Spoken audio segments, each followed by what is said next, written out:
The atmosphere inside the luxurious Manhattan restaurant was alive with chatter and the clinking of fine china.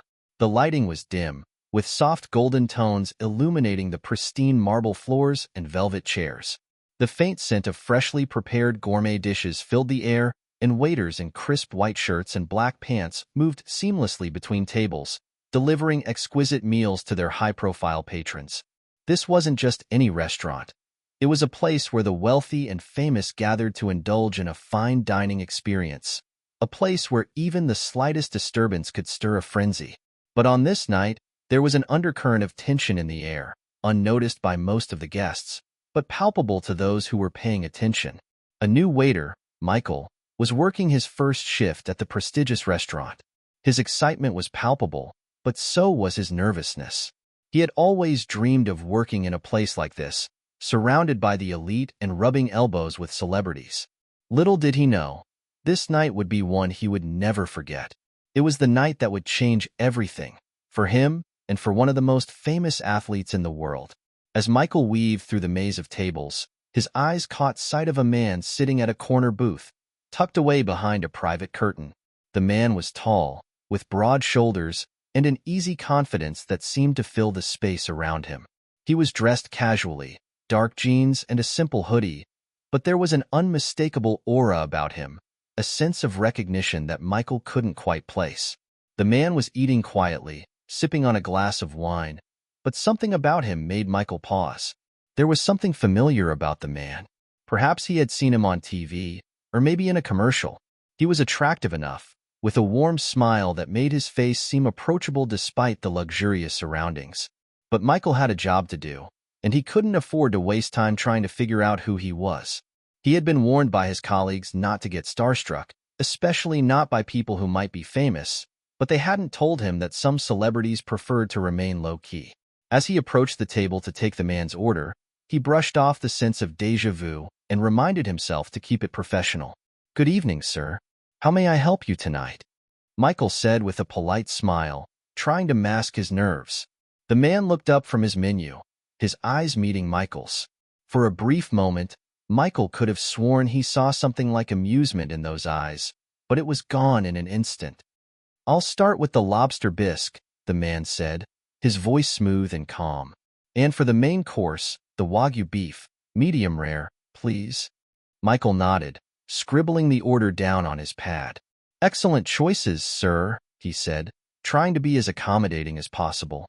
"Would you like to pair that with a red wine from our collection?" The man hesitated for a moment, his gaze lingering on Michael for just a second longer than usual. It was almost as if he were studying Michael's face, but then he shrugged, his expression becoming a little more relaxed. "No, I think I'll just stick with the wine I've already ordered," the man replied, glancing down at the glass in front of him. "But I'll have a side of truffle fries, too. You can bring those right after the bisque." Michael nodded again, keeping his professional demeanor despite the lingering sense that something was off. He was about to turn away when he heard the man's voice again, this time more pointed. "You know, the menu here is nice, but I've had better experiences at some of the lesser-known spots around the city. You'd be surprised how much character they have, without all the pretense." Michael raised an eyebrow, confused by the comment. "I'm sure those places are great, sir, but this restaurant is known for its quality and attention to detail." The man smirked, leaning back in his seat as if he were about to say something else. But instead of continuing the conversation, he waved a hand dismissively. "It's all just a show," he muttered under his breath, clearly not expecting Michael to hear him. All these people trying to prove they're important. At that moment, something in Michael's gut tightened. The comment was rude, bordering on insulting, but he tried to brush it off. It wasn't his job to get into a back and forth with customers, especially ones who seemed to have an inflated sense of self-importance. Still, there was something about the way the man spoke that rubbed Michael the wrong way. He glanced down at his pad, trying to keep his cool. "If you'll excuse me, sir, I'll get that order in for you right away." But as Michael turned to leave, the man's voice stopped him again. "You know," the man said, loud enough for the other guests around him to hear, "I think this place could really benefit from a little less snobbery. If they just didn't try so hard, maybe the food would actually taste better. It's all about the experience, not the label. Michael froze. He could feel the blood rushing to his face as his nerves began to unravel. Was this man really implying that the restaurant, one of the finest in the city, was nothing more than a gimmick? The more he thought about it, the angrier he became. He knew he shouldn't let it get to him, but it was hard not to take offense. "I'll let the chef know your thoughts, sir," Michael said, his tone cold and clipped, before walking away. As Michael retreated to the kitchen to put in the order, his mind raced. Who did this guy think he was, talking down to everyone around him as if he were some kind of expert on fine dining? Maybe he was just another entitled customer, one of those who thought they could say whatever they wanted without consequence. But still, something gnawed at the back of Michael's mind. Why did the man seem so familiar? And why had he been so dismissive of everything? Little did Michael know, the man he had just insulted with his own sharp words was no ordinary customer. He was one of the most famous athletes in the world. And what Michael didn't realize yet, what no one in the restaurant realized, was that this man wasn't just any guest. He was the owner of the restaurant. Hit subscribe and leave a comment with where you're watching from. This story might just spark a new beginning. What's one thing that always pushes you forward, even when things get tough? As Michael returned to the kitchen, his mind was still racing. He had put in the order, but something about the interaction with the man at table 6 kept gnawing at him. That dismissive comment about the restaurant's snobbery didn't sit right with him. He was just doing his job, yet somehow, this customer had managed to push all the wrong buttons. "Hey, Mike, everything all right?" One of the chefs, Tony, called out as Michael pushed through the swinging kitchen doors, looking for a moment of reprieve. "Yeah, fine. Just had a weird table," Michael replied, trying to shake off the conversation. Tony raised an eyebrow, wiping his hands on his apron. "Weird how? Was it one of the high-maintenance ones?" Michael sighed and leaned against the counter. "Something like that. This guy, he just started talking about how all these fancy places are just shows and labels. Like, I get it, but it's like, dude, you're here for a reason. If it's all so pretentious, why are you even here?" Michael's voice carried a trace of frustration. Tony chuckled, obviously used to dealing with customers who thought they knew better. "You're a newbie, Mike. They all think they're experts on something. You'll get used to it." Michael nodded absently, but his mind wasn't entirely on the conversation. That nagging feeling wouldn't leave him alone. As he turned to walk back out to the dining floor, Tony gave him a playful shove. "Just make sure you don't burn any bridges, all right? Some of these folks," he paused and looked Michael in the eye, "they're not just ordinary customers. You never know who you're really talking to." Michael rolled his eyes. "I get it, Tony. I know how to do my job." "Good," Tony grinned. "Just keep your head down and don't let the weird ones get to you." But Michael couldn't shake the feeling that this wasn't just another weird customer. There was something off about this situation, and it was more than just the man's condescending attitude. His mind kept returning to that nagging sense of familiarity. Something about the man at table 6 didn't quite add up. Michael had seen his face before, maybe on a magazine cover or in a commercial, but it was more than that. It was the way he carried himself, the way he spoke. He wasn't just some rich guy who wandered in off the street. There was something more to him.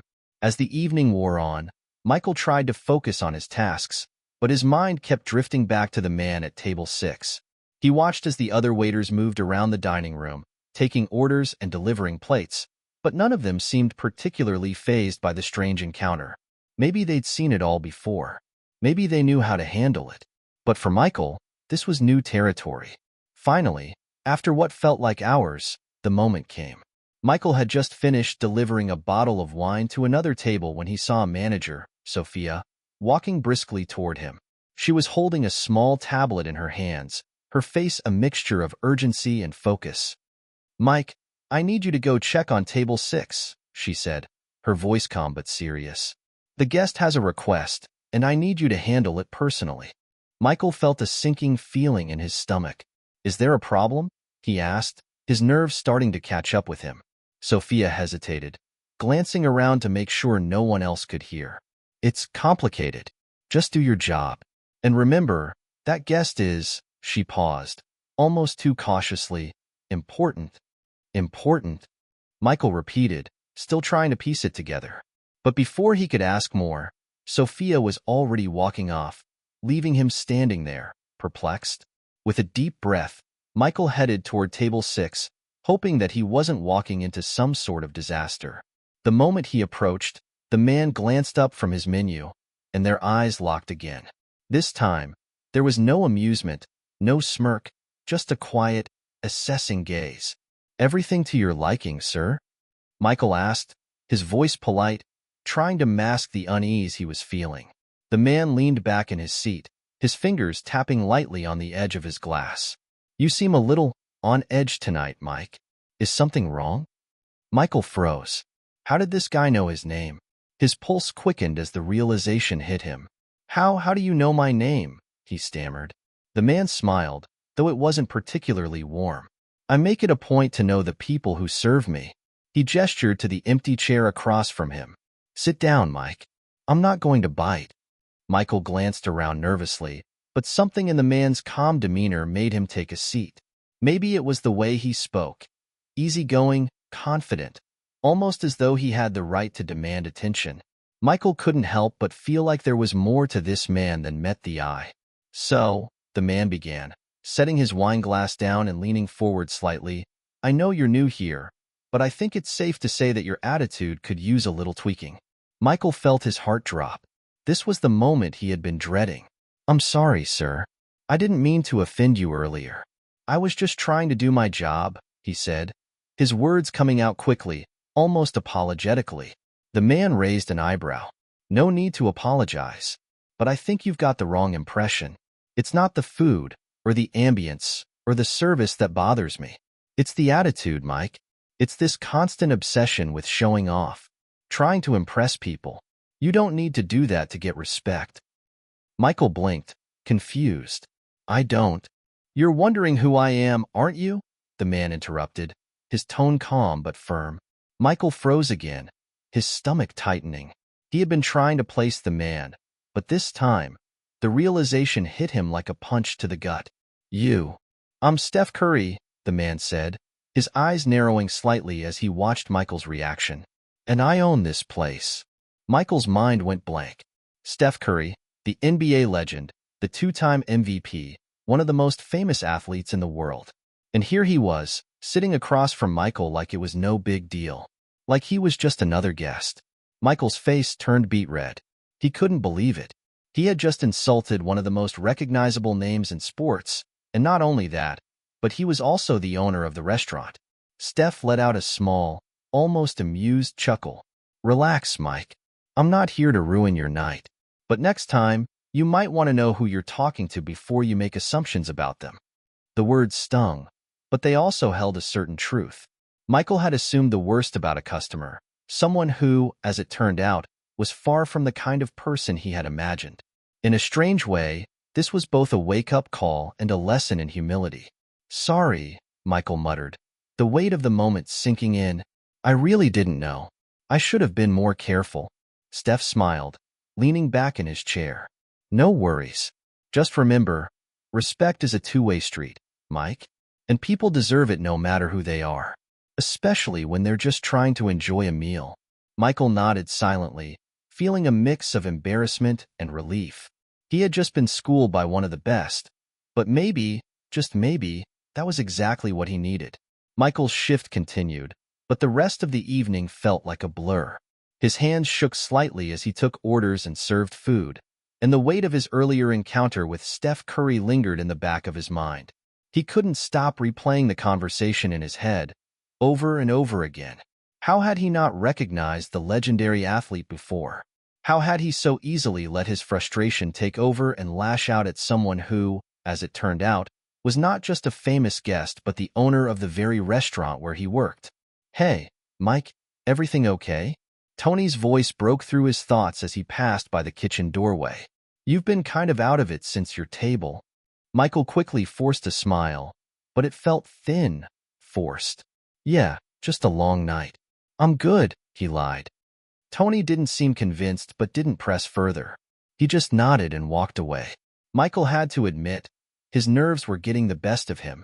He had never been one to back down from an awkward situation, but this felt different. He had a lot of pride, and this humiliation was hard to swallow. The rest of the night dragged on in a haze, and as the final guests began to leave, Michael could feel the exhaustion starting to settle in. The restaurant, once bustling with the clink of silverware and murmurs of conversations, was now quiet and empty. Sophia, the manager, was still around, overseeing the last few tasks. She waved Michael over as he was about to head out. "Hey, Mike," she called out. "Can I talk to you for a minute?" Michael turned to face her, his stomach tightening. He could already guess what was coming. "I wanted to check in with you about what happened tonight," Sophia said, her tone gentle but direct. "How did it go with the customer at table 6? Michael hesitated before answering. He didn't want to seem weak or overly apologetic, but he also knew this was a conversation he couldn't avoid. "It went well, I guess," he started slowly. "I didn't realize who he was. I just assumed he was another rich guy who thought he could talk down to people, and I kind of snapped." Sophia's expression softened, though there was still a serious look in her eyes. "You don't have to apologize to me, Mike. What you learned tonight is something that's going to stick with you. Not just here, but in life." Michael blinked, surprised by the depth of her words. "What do you mean?" Sophia took a deep breath, leaning against the counter. "You'll meet people all throughout your career who will test your patience. Some will act like they're above you, others will act like they know everything. But the key is knowing when to hold your ground and when to take a step back, especially when it comes to people who might be a little more influential than they let on." Michael felt a sinking feeling in his stomach. "You knew who he was, didn't you?" he asked, the words slipping out before he could stop them. Sophia gave him a wry smile. "Of course I did. But that's not the point. The point is that he's not just a guest here. He's the owner." Michael's eyes widened in shock. "Wait, what?" Sophia nodded. "Steph Curry, the man you just insulted. He owns this place." For a second, Michael couldn't find his voice. He felt like the floor had dropped out from under him. "Oh my God, I had no idea. I thought he was just some arrogant rich guy who wanted to complain about everything." Sophia's smile was understanding but a little sad. "That's a common mistake. People see his fame, his wealth, and they assume he's just another celebrity. But what you saw tonight wasn't arrogance, Mike. It was humility." Michael swallowed hard. The realization was dawning on him that not only had he misjudged someone, but he had done so in the worst possible way. I can't believe it." Sophia placed a hand on his shoulder, offering some reassurance. "You'll be all right. Everyone makes mistakes. What matters is how you learn from them. And I think you already know this, but you can't judge a book by its cover. Especially not in this place." Michael nodded, still stunned. He couldn't help but feel embarrassed, but at the same time, he was grateful for the lesson.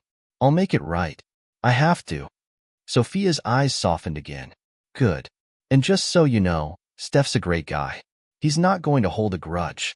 But the way you handle this is important, Mike. Don't make the same mistake again." With that, Sophia walked away, leaving Michael standing there, feeling the weight of the night's events settle in. He had learned a valuable lesson, one that would stick with him for the rest of his career and life. It was about more than just serving food or dealing with difficult customers. It was about how he treated others and how he viewed them. He thought back to what Steph had said, "Respect is a two-way street." It was a simple phrase, but it felt like a revelation. The humility Steph had shown, the way he hadn't let Michael's insult ruin his evening, was something Michael admired. It was a quality he hadn't expected from someone so famous. But as Michael stood there, staring into the empty dining room, he realized something else. This was just the beginning of his journey. There would be other moments like this, moments where he had to learn, grow, and adapt. And he was ready for that challenge. The next morning, Michael woke up with a knot in his stomach. He had barely slept, tossing and turning as he replayed the events of the night before. The conversation with Steph Curry had hit him harder than he'd expected. Not because of the embarrassment, though that was certainly a big part of it, but because of the lesson hidden beneath the surface. Michael had grown up in a world where hard work and perseverance mattered above all else, where you had to constantly prove yourself to earn respect. But the way Steph had handled the situation, the calmness, the grace, the quiet wisdom, was something entirely different. It was humility in its purest form. As he sat on the edge of his bed, his phone buzzed with a notification. He didn't even have to check the screen to know what it was. It was a message from his boss, Sophia, reminding him of his shift tonight. Michael sighed, rubbing his temples. He couldn't shake the feeling that he owed Steph something more than a simple apology. He had to make it right. He couldn't just leave things hanging after insulting one of the most respected figures in sports, especially when he was the owner of the restaurant. But how? How could he apologize for what had happened? He was still kicking himself for his snap judgment, but it wasn't enough to just say sorry. He had to do more. He had to show Steph that he was capable of change, capable of recognizing his own mistakes. Taking a deep breath, Michael sat up straight and pulled his phone from the bedside table. He hesitated for a moment, his fingers hovering over the screen, before he decided to text Sophia. "Hey, Sophia, is there any way you can give me Steph's contact info? I'd like to reach out to him personally." A few seconds passed, and then Sophia's reply appeared. "Mike, I think that's a great idea. I'll forward you his number. But just so you know, he's not the kind of guy who needs grand gestures. Just be honest and humble with him. That's what he values." Michael nodded to himself, already feeling a little better. At least he was taking the first step. After a few minutes, his phone buzzed again. This time, it was a message with Steph's contact details. Michael stared at the screen, his heart pounding a little faster than usual. He knew he had to make this right, but he wasn't sure what he was going to say. What could he possibly say to someone like Steph Curry to make up for the way he had treated him? He stared at the phone for a long moment, his thumb hovering over the screen. After a deep breath, he finally typed, "Hey, Steph. This is Michael, the waiter from last night. I just wanted to take a moment to apologize for my behavior. I misjudged you and acted in a way that wasn't respectful. I was wrong, and I hope you can understand that. I really appreciate the way you handled the situation. I've learned a lot from it, and I'm committed to being better in the future. Thanks for your understanding." He sat there for a moment, reading the message over and over again, making sure he had chosen the right words. It felt awkward, but it felt real. Finally, he hit send. The seconds felt like minutes, and he found himself holding his breath, waiting for a reply. Was Steph even going to respond? Or was he going to dismiss Michael altogether? After what felt like an eternity, a message popped up. "Hey, Michael. I appreciate the apology. Honestly, it wasn't a big deal for me. I know I can come off a little blunt sometimes, but I wasn't offended. It's all good. What's important is that you took the time to reflect. I respect that. Hope to see you around." Michael's shoulders dropped in relief. It wasn't the grand gesture he'd imagined, but it was exactly what he needed to hear. Steph's words were calm, understanding, and, in a way, reaffirmed everything he had learned the night before. It wasn't about making things right in the way he expected. It was about recognizing his own mistakes and showing the willingness to learn and grow from them. Steph wasn't just a professional athlete. He was someone who had mastered the art of humility. He didn't hold grudges, didn't expect people to grovel. He valued self-awareness, honesty, and change. Michael smiled, his nerves settling.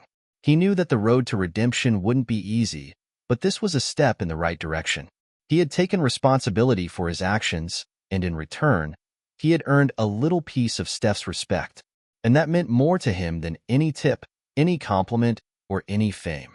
The day passed in a blur, and before he knew it, Michael found himself heading back to the restaurant for his evening shift. He couldn't shake the feeling that something had shifted within him. He walked into the back door, ready to face his colleagues, but more than that, he was ready to face himself. He knew he had a lot of work to do, not just as a waiter, but as a person. When he stepped out into the dining room, he noticed a few familiar faces at the front desk, including Sophia, who gave him a small nod of approval as he walked by. He wasn't sure if she knew about his conversation with Steph, but something told him that she'd been expecting this growth. As the night progressed, Michael found himself handling the tables with a new sense of purpose. He approached each guest with more patience, more understanding, and more respect. He had learned that it wasn't just about providing great service. It was about respecting people, no matter who they were or where they came from. Then, as luck would have it, his shift brought him back to table 6. Steph was there again, sitting in the same booth alone. This time, there was no curtain, no privacy, just a man enjoying a quiet meal. His demeanor was as calm as ever, and Michael couldn't help but feel grateful that Steph had given him a second chance. "Good evening, sir," Michael said, approaching the table with a respectful nod. "How can I help you tonight?" Steph looked up from his menu, his expression unchanged. He smiled slightly, as if he'd been expecting Michael. "I'm glad to see you're back. The food here's still top-notch, huh?" Michael chuckled, this time without the awkwardness he'd felt the night before. "It really is. I'm glad you're back. Can I get you started with something to drink?" Steph gestured to the menu with a nod. "I'll have the same as last time, but this time, maybe add a dessert to the mix. I'm feeling indulgent." Michael smiled as he took the order, feeling a sense of peace settle over him. Whatever happened in the past, whatever mistakes he'd made, this was a chance for a fresh start, and he was ready for it. As the weeks passed, Michael settled into a new rhythm at the restaurant. His shift was still demanding, but there was something different about the way he carried himself now. He was more patient, more mindful of his interactions with the customers, and most importantly, more humble. The lessons he had learned from his interaction with Steph continued to echo in his mind. They weren't just about being respectful to the wealthy or famous. They were about showing genuine respect to everyone, regardless of their status or background. It wasn't always easy, especially when dealing with entitled customers or arrogant attitudes. But Michael took each situation as an opportunity to practice the humility that Steph had so quietly demonstrated. He found himself giving people the benefit of the doubt, listening more closely, and trying to understand where they were coming from rather than making snap judgments. And then, one evening, when the restaurant was bustling with its usual crowd of high-profile clients, Michael found himself walking toward a familiar booth. Table 6. Steph was there again. This time, he wasn't alone. He had a group with him, a mix of colleagues and friends, all laughing and talking animatedly. But despite the lively atmosphere, Steph was sitting quietly, looking over the menu with a calm, composed expression that somehow made the chaos around him seem irrelevant. Michael had just finished serving another table when he noticed Steph's group gesturing him over. At first, he wasn't sure if they were calling him specifically, but then Steph's voice rang out across the room. "Hey, Mike. Over here." Michael's heart skipped a beat. It had been a few days since their last interaction, and he had wondered if he'd ever see Steph again. He'd never expected their encounter to turn into anything more than a passing moment, but here he was, being called over as if they were old friends. He approached the table, trying to keep his nerves in check. "Good evening, Steph. How's everything tonight?" Steph smiled up at him, clearly in a good mood. "It's going well. Good to see you again. You're looking more relaxed these days. What's your secret?" Michael laughed softly, a little surprised by the compliment. "I guess I've learned a thing or two. Thanks for that, by the way. What you said to me about respecting people, it really stuck. I've been trying to carry that with me." Steph's eyes softened, and he gave a slight nod. "I'm glad to hear it. It's not always easy, but you're doing well. Keep it up." Michael felt a sense of gratitude. Not many people would take the time to encourage someone like that, especially after the way he had acted initially. "So, what are we having tonight?" Michael asked, shifting the conversation to the menu. Steph glanced at the group with him, who were still chatting away. One of them, a tall woman with curly hair, raised her hand with a grin. "We're celebrating tonight. So, let's go big. Bring out your best stuff." Michael smiled, feeling the weight of the moment. "You got it," he said, already mentally making a note of the special orders he was about to take. As he turned to head back to the kitchen, a sudden thought struck him. It was a question that had been lingering in his mind for a while. The more he had interacted with Steph, the more he'd realized that there was more to the man than his fame and fortune. There was an air of quiet wisdom about him, a grounded sense of purpose. Michael had to know what had shaped him to become the person he was. After placing the orders with the kitchen, Michael found a moment of downtime to approach Steph again. He didn't want to interrupt the fun at the table, but he figured it was as good a time as any. "Hey, Steph," he said, leaning against the edge of the booth, trying to keep his tone casual. "Can I ask you something?" Steph raised an eyebrow but nodded, signaling for him to continue. Sure. What's on your mind? Michael hesitated for a second before asking, how do you do it? How do you stay so calm? You know, you're always so grounded, no matter what's going on around you. I mean, with everything you've accomplished, how do you keep it all in perspective? The group fell silent for a moment, and Steph looked up at Michael, his smile fading just slightly as he thought. For a brief second, he didn't speak. It was almost as if he was taking the time to carefully consider the question before answering. Well, Steph began, his voice thoughtful. It's not always easy. In fact, it's incredibly hard. People think that once you've reached a certain level of success, everything just falls into place. But the truth is, the more you achieve, the more you realize there's always more to strive for. There's always something you could have done better, something you could improve. And if you let that overwhelm you, it'll destroy you. So I try to focus on the things that truly matter. My family, my faith, my community. Michael listened intently, taking in every word. So, it's about balance? Steph nodded. Exactly. You can't let the noise get to you. And the biggest thing I've learned is that humility is key. No matter how successful you get, you're always just one person in a world full of others. People remember you for how you treat them, not just for what you've done. Michael's mind raced, the weight of Steph's words sinking in. I get that. It's about staying grounded, not letting your success define you. Steph smiled, clearly pleased with Michael's understanding. Exactly. And you've got the right attitude. Just keep that humility in your pocket, and you'll do fine. Michael felt something shift within him, a deeper understanding of not just how to handle his job, but how to approach life in general. He had spent so much time focused on proving himself, on striving for the next big thing, that he had missed the bigger picture.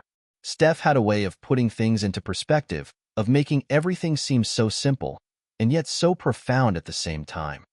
As he left the table to take their orders to the kitchen, Michael felt lighter. It wasn't just that he had learned how to be a better server, or how to keep his composure when dealing with difficult people. It was that he had begun to learn how to be a better person. Steph had shown him that success didn't mean you had to lose yourself in the process, that you could rise to the top and still remain kind, humble, and grounded. As the evening wore on, Michael found himself reflecting on all that had transpired since that fateful night when he had insulted Steph. He had come so far, not just in his job, but as a person.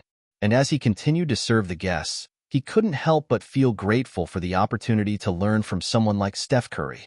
It wasn't every day that you got a chance to see someone at the top of their game and learn firsthand how to rise with integrity. The days following his conversation with Steph felt like a quiet turning point in Michael's life. There was a new sense of purpose in everything he did, a renewed clarity about the kind of person he wanted to be. It wasn't just about making better tips or getting through another shift without embarrassing himself. It was about growing into someone who was grounded, thoughtful, and driven by more than just the day-to-day grind.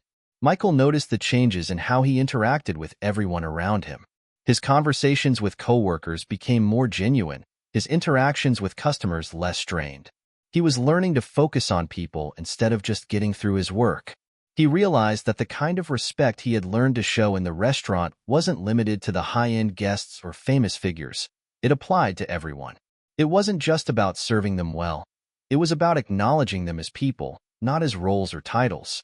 But the most significant change was in how he approached his personal life. The day after his talk with Steph, Michael called his mom, something he hadn't done in a while. He'd been so wrapped up in his job and his own struggles that he hadn't taken the time to connect with her like he used to. The conversation started with the usual pleasantries. How was work? How was the weather? But soon it took on a deeper tone. You know, Mom, Michael said, pausing for a moment as he sat on his small apartment's couch. I've been thinking a lot about things lately. About my attitude, about how I approach people, and I guess I've realized I haven't been the best version of myself. His mom, always wise and perceptive, didn't respond right away. She let the silence hang for a moment before speaking softly. Michael, we all have our moments. We all get wrapped up in what we're doing and forget what really matters. What's important is that you've realized it. That's the first step. Michael smiled to himself, feeling a little lighter. Yeah, I think it's been a wake-up call for me. I've spent so much time trying to prove myself and chasing things I thought mattered that I forgot what I really want to stand for. I want to be someone who is humble, someone who treats people right, no matter where they come from or where they're going. His mom's voice softened even further, filled with warmth. You've always had a good heart, Michael. Sometimes we just need a reminder. You're learning, and I'm proud of you. The conversation ended on a peaceful note, but Michael felt an overwhelming sense of gratitude. It was as though the weight of his past mistakes, his doubts and frustrations, had been lifted just a little bit. He wasn't perfect, but he was getting better, and that was enough. The next shift at the restaurant was busier than usual, with a few VIPs coming in and out, but Michael didn't feel the same stress he normally would. Instead of rushing around, trying to impress or overthink every action, he focused on the people. The conversations felt more natural, and his approach to service seemed effortless. He didn't just see tables as tasks to complete. He saw faces, families, and individuals who deserved his full attention.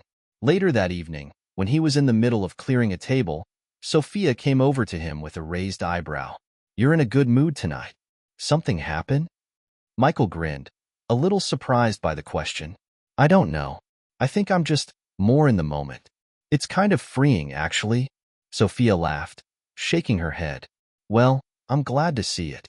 You've come a long way since that rough patch a while ago." He shrugged, but there was no denying the truth in her words. "Yeah, I think I'm finally learning what matters." As the night wore on, the restaurant was starting to empty out, the clatter of dishes and chatter of patrons dying down. Just as Michael was about to clock out, he noticed a familiar face sitting near the back. Steph. He had come in alone this time, his usual calm presence now even more noticeable in the quiet restaurant. Michael's heart skipped again, though this time he felt no nervousness, only respect.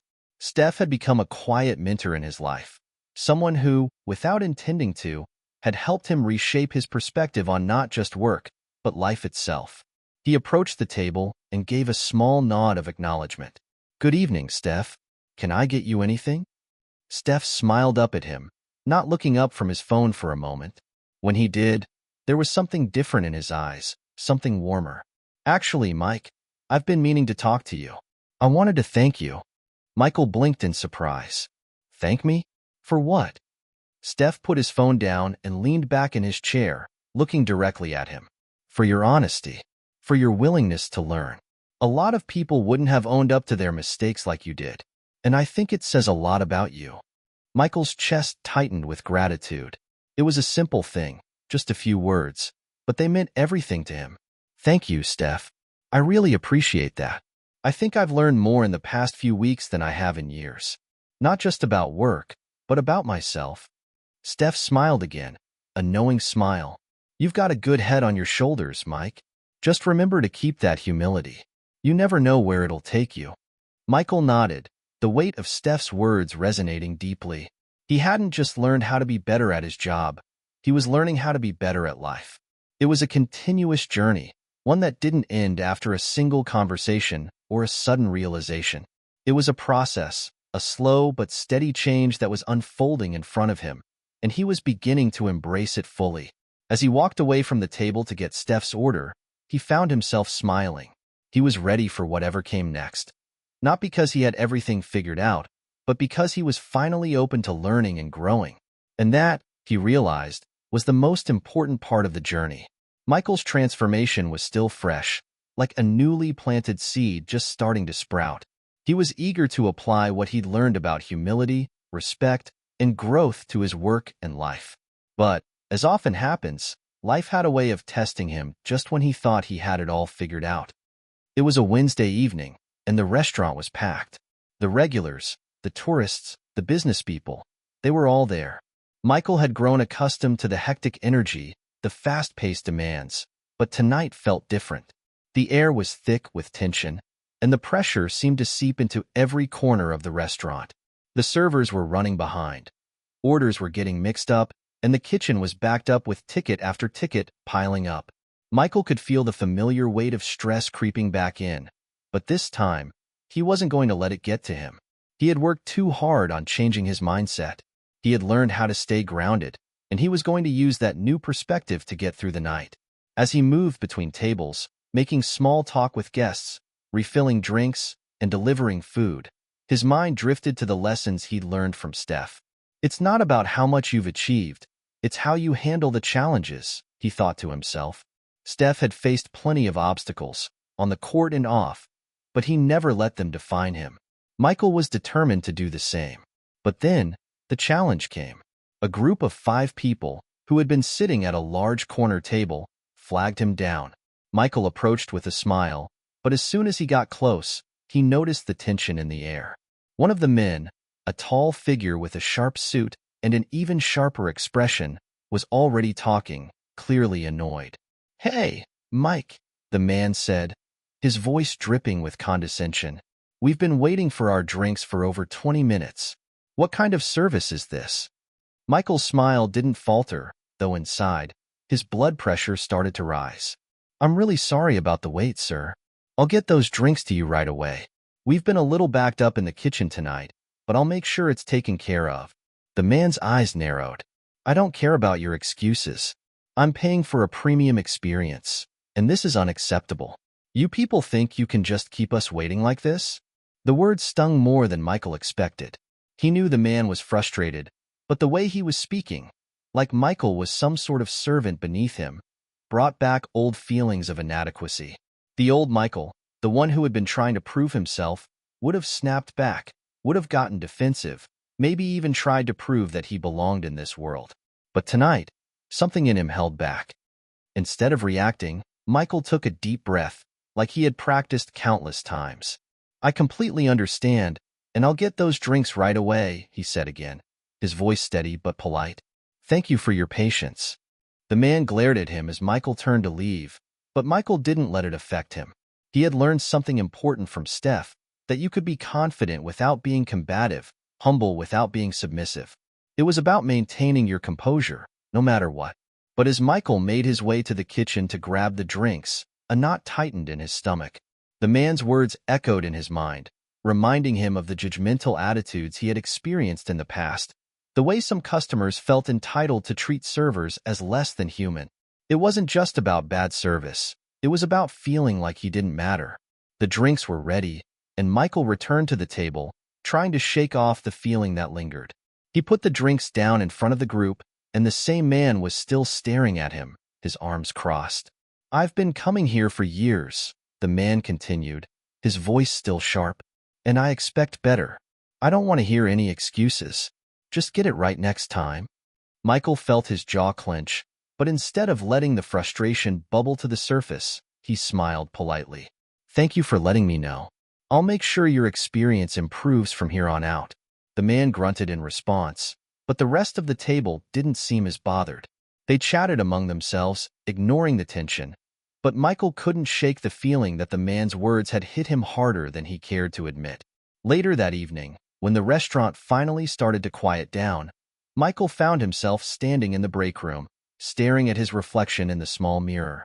He felt conflicted. On one hand, he had handled the situation with patience and professionalism. He had shown restraint when he could have easily gotten defensive. On the other hand, he couldn't deny the anger bubbling beneath the surface. He hated feeling disrespected. He hated feeling like he wasn't good enough. Just then, Sophia walked into the break room, her usual calm presence filling the space. She took one look at him and raised an eyebrow. "You okay?" she asked, leaning against the doorframe. Michael didn't say anything at first. He just shrugged, not wanting to go into it.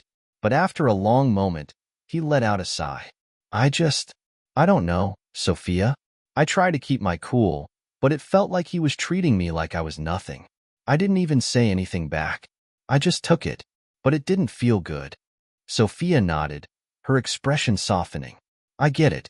It's hard when people treat you like that, but you're doing the right thing by staying calm.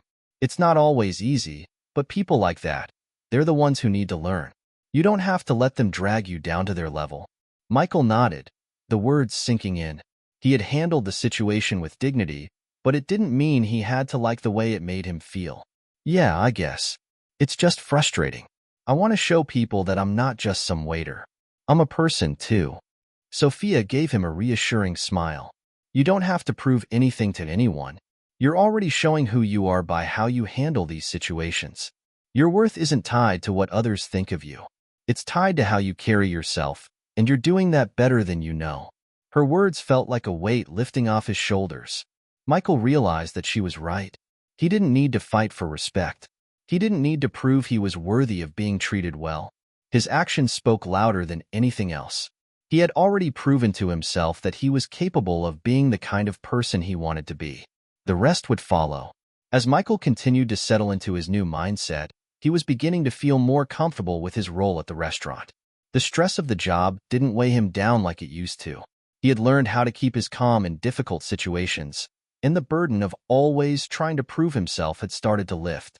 Still, there was a part of him that couldn't help but feel like he was standing on the edge of something bigger, something more than just being a server. He wanted to grow, to take on more responsibility. And soon enough, that opportunity came knocking. It was a busy Friday evening when Michael found himself in the office of the restaurant's manager, Angela. The restaurant was packed, as usual, with the hum of conversation and the clinking of silverware filling the air. But Angela's expression was serious as she gestured for Michael to sit down. "Michael, I need to talk to you about something," she said, her voice low but steady. "You've been doing really well lately, handling the stress better, treating the customers with more professionalism, and that hasn't gone unnoticed." Michael couldn't help but feel a rush of pride. Angela had been tough on him when he first started working at the restaurant, often pointing out areas where he needed improvement. But lately, she had been giving him more space, and it was clear that his efforts were being recognized. Angela continued, her gaze meeting his with a sense of seriousness. "We've had a position open up for a shift lead, and I think you might be the right person for the job." Michael's heart skipped a beat. A shift lead? He had never imagined himself in that role, but now that it was being offered to him, a mixture of excitement and nervousness filled him. He hadn't asked for more responsibility, but here it was, handed to him on a silver platter. "Shift lead? You're serious?" Michael asked, trying to process what Angela was saying. Angela nodded, her tone measured. "Yes. You've demonstrated a lot of growth in the time you've been here. You've shown leadership qualities, especially in the way you've handled difficult situations. I think you're ready to take the next step." The words sent a shiver through Michael. Leadership? He'd barely felt like a leader when he was just a server, always struggling to keep up with the chaos of the restaurant floor. But now, with this new role, he would be responsible for guiding other staff members, making quick decisions, and managing even more high-pressure moments. He wasn't sure he was ready for all that. "I appreciate it, Angela," Michael said, his voice a little more tentative than he intended. "But are you sure? I mean, I still feel like I'm figuring things out myself. I'm not sure I can handle all that responsibility." Angela studied him for a moment, as though assessing his hesitation. "Michael, you've already demonstrated that you can handle the pressure. What's important now is stepping into that role with confidence. And from what I've seen, you have the ability to do just that. You just need to believe it yourself." Michael shifted in his seat, feeling a knot tighten in his stomach. He had always been more comfortable staying in the background, doing his job well, but not necessarily standing out. This was different. This was a chance to prove something not just to Angela, but to himself. "Okay," he said after a moment, a surge of determination rising inside him. "I'll give it a shot. I won't let you down." Angela smiled, her face softening. "I know you won't. I'll have you shadow one of the current shift leads for the next couple of weeks so you can get the hang of things. If you're still comfortable with the role by then, we'll officially promote you." Michael nodded, a sense of both excitement and nervousness flooding his chest. This was the moment he had been waiting for. The chance to put everything he had learned to the test, not just for himself, but for others. It was no longer about getting through a shift without blowing up or surviving difficult customers. Now, he would be responsible for helping others navigate the same challenges he had faced. A few days later, Michael was shadowing Mark, one of the most experienced shift leads at the restaurant. Mark was a seasoned veteran who knew the ins and outs of the job like the back of his hand. He handled the chaos of the kitchen and the dining floor with ease, his calm demeanor making even the busiest nights seem like a breeze. "All right, Mike," Mark said as they stood in the back office, a few minutes into their shift. The job isn't just about taking care of customers. It's about managing the team, too. You need to know who's having a rough night, who needs extra help, and who's ready to step up when things get tough. The goal is to keep things running smoothly for everyone, not just the guests. Michael nodded, trying to absorb everything Mark was saying. He had always been focused on his own tasks, taking orders, serving drinks, making sure people had everything they needed. But now, he was being asked to take a broader view of the restaurant, to see the bigger picture. Mark continued, his voice steady and calm. You'll have to make some tough calls. You'll need to balance the needs of the team with the demands of the restaurant. It won't always be easy. But the best leaders keep their cool and lead by example. Your team is going to look to you for direction, and it's your job to give them the support they need. Michael felt the weight of the responsibility sink in. Leading wasn't just about taking charge. It was about serving others, supporting them, and helping them do their best. It was about giving people the guidance they needed without coming across as overbearing or distant. The night went by in a blur. There were a few hiccups. Some orders got delayed. A customer was unhappy with the meal, and there were a few minor miscommunications between the servers and the kitchen. But Michael found that, for the most part, he was able to handle the challenges without losing his composure. He didn't try to solve everything himself.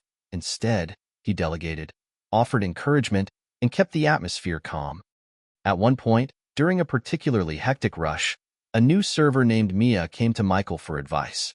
She was visibly flustered, her hands shaking as she tried to juggle multiple orders at once. I don't know what to do, Mia said, her voice tight with stress. I'm so behind, and everything's a mess. I'm not sure I can keep up. Michael took a deep breath, remembering his own struggles when he was in her shoes. It's okay, Mia. We've all been there. First things first, take a breath. Focus on one thing at a time. We'll get through it together. I'm right here if you need anything. He walked her through prioritizing her tasks, offering guidance and reassurance. And by the end of the night, Mia had successfully handled her section without incident. The sense of accomplishment on her face reminded Michael of how far he had come, not just as a server, but as someone capable of leading others. As the night wound down and the last of the guests trickled out, Mark gave him an approving nod. Well done, Mike, Mark said with a smile. You handled that really well. You kept your team together, and you made the right calls when it mattered. Michael felt a surge of pride, but it was a quieter kind of pride. One that wasn't about him, but about the team, the restaurant, and how far he had come. He had stepped up when the moment required it, and it had felt right. It wasn't easy, and there was still much to learn, but he was beginning to understand what it truly meant to lead. The following week, the restaurant's usual bustle seemed to take on a new level of intensity. Michael had stepped into his role as shift lead with growing confidence, finding his rhythm between managing the team and overseeing the operations of the floor. He was settling into the job, finding ways to support his fellow staff, offering help where needed, and keeping the energy high when things began to dip. He felt like he was making a difference, slowly, but surely. But nothing could have prepared him for the crisis that was about to unfold. It was a Thursday night, one of the busiest evenings of the week. The restaurant was full to capacity, and the wait list had stretched out into the lobby. Michael was overseeing the floor, making sure the servers were on top of their sections, checking in with the kitchen to ensure everything was running smoothly, and greeting guests when needed. But then, at about 8:30 p.m., the chaos began. The kitchen, which had been running at full speed, suddenly started to lag. Orders were delayed. Tickets piled up. The appetizers for one of the high-profile tables, the kind of guests who could make or break a restaurant's reputation, were completely forgotten. Michael noticed the disarray when he checked in with the kitchen staff. The head chef, Lou, was clearly frazzled, barking orders to his team in a way that made it clear things were slipping out of control. Michael immediately moved to assess the situation, his heart racing in his chest. As much as he had been prepared for smaller challenges, disgruntled customers, minor mistakes, it was clear this was something more serious. He glanced around the dining room, noticing the growing impatience of the guests. The mood had shifted from excitement to irritation. He approached Lou with a calm demeanor, hoping to get a sense of the issue. Lou, what's going on back here? Why are we falling behind? Lou, wiping sweat from his brow, glanced over his shoulder at the stack of orders on the pass.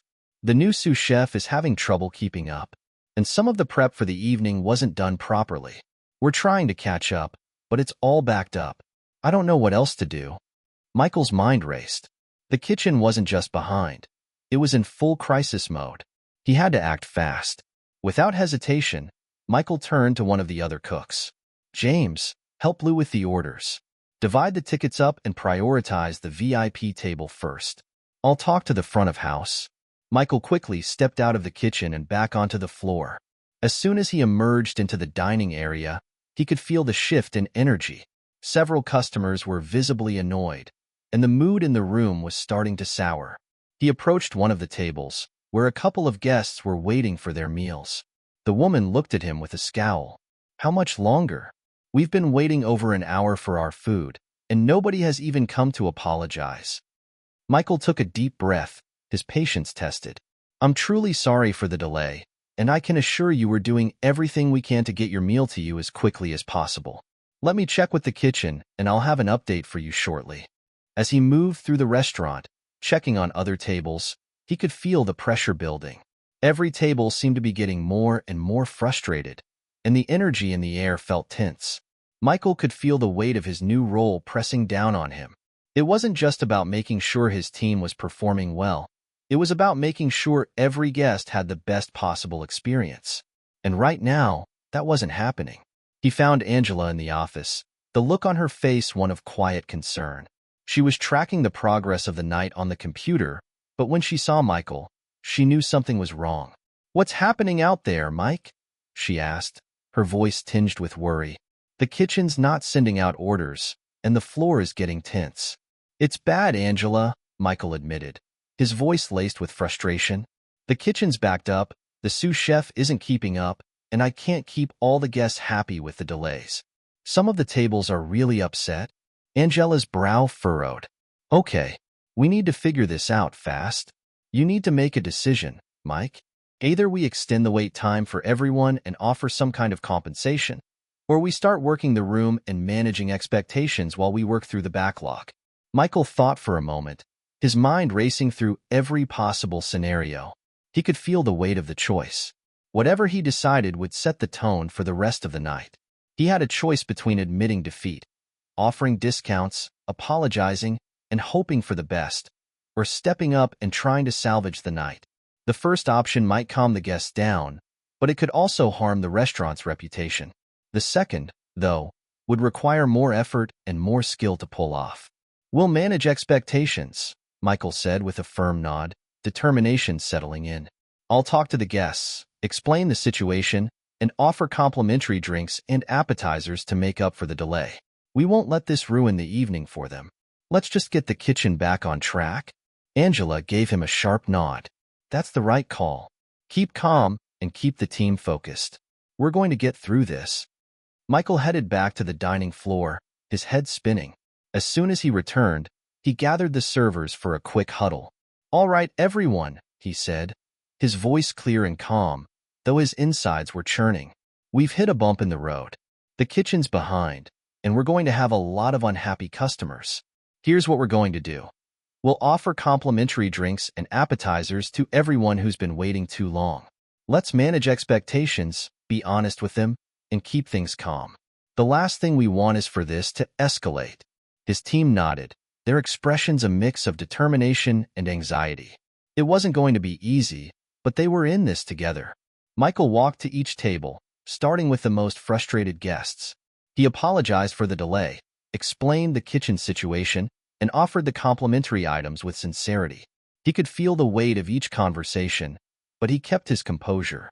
Some guests were understanding, others were less forgiving. But the most important thing was that Michael was able to communicate openly and manage their expectations. It wasn't the ideal solution, but it was the best he could offer under the circumstances. Meanwhile, the kitchen worked frantically to catch up, sending out dishes as quickly as they could. James and Lou were doing their best to stay organized, and the rest of the staff kept things moving on the floor. Finally, around 10:30 p.m., the rush started to wind down. The backlog had cleared, the kitchen was back on track, and the guests, for the most part, were settling into a more accepting mood. Michael stood in the middle of the restaurant, surveying the room. It had been a near disaster, but he had weathered the storm. More importantly, he had done it with integrity. He hadn't tried to cover up the problem. He'd faced it head-on, working to fix it and keeping the communication open with the customers. Angela walked up to him, giving him a weary but approving smile. "You did good, Mike. That could have gone a lot worse. You handled that crisis well." Michael nodded, exhausted but proud. "I couldn't have done it without the team. We all pulled together. But yeah, it feels good to have survived it." Angela's smile widened. "You didn't just survive it.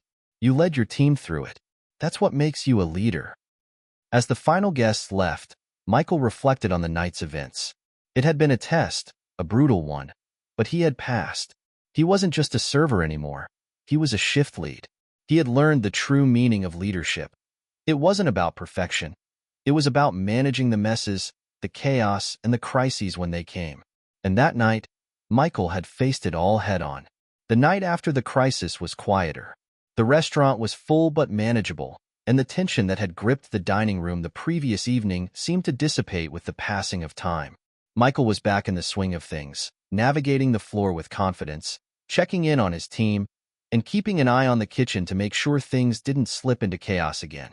Despite the calm on the surface, Michael couldn't shake the feeling that he was standing at a crossroads in his career. The crisis from the night before had proven to him that he had the ability to handle a tough situation under pressure, but it also left him with a deeper sense of what leadership truly entailed. It wasn't just about solving problems.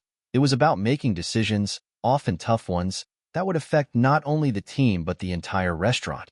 Later that evening, as the clock neared 9 p.m., Michael's thoughts were interrupted by a phone call.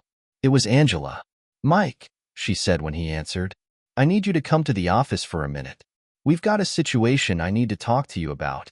His heart skipped a beat. "What's going on?"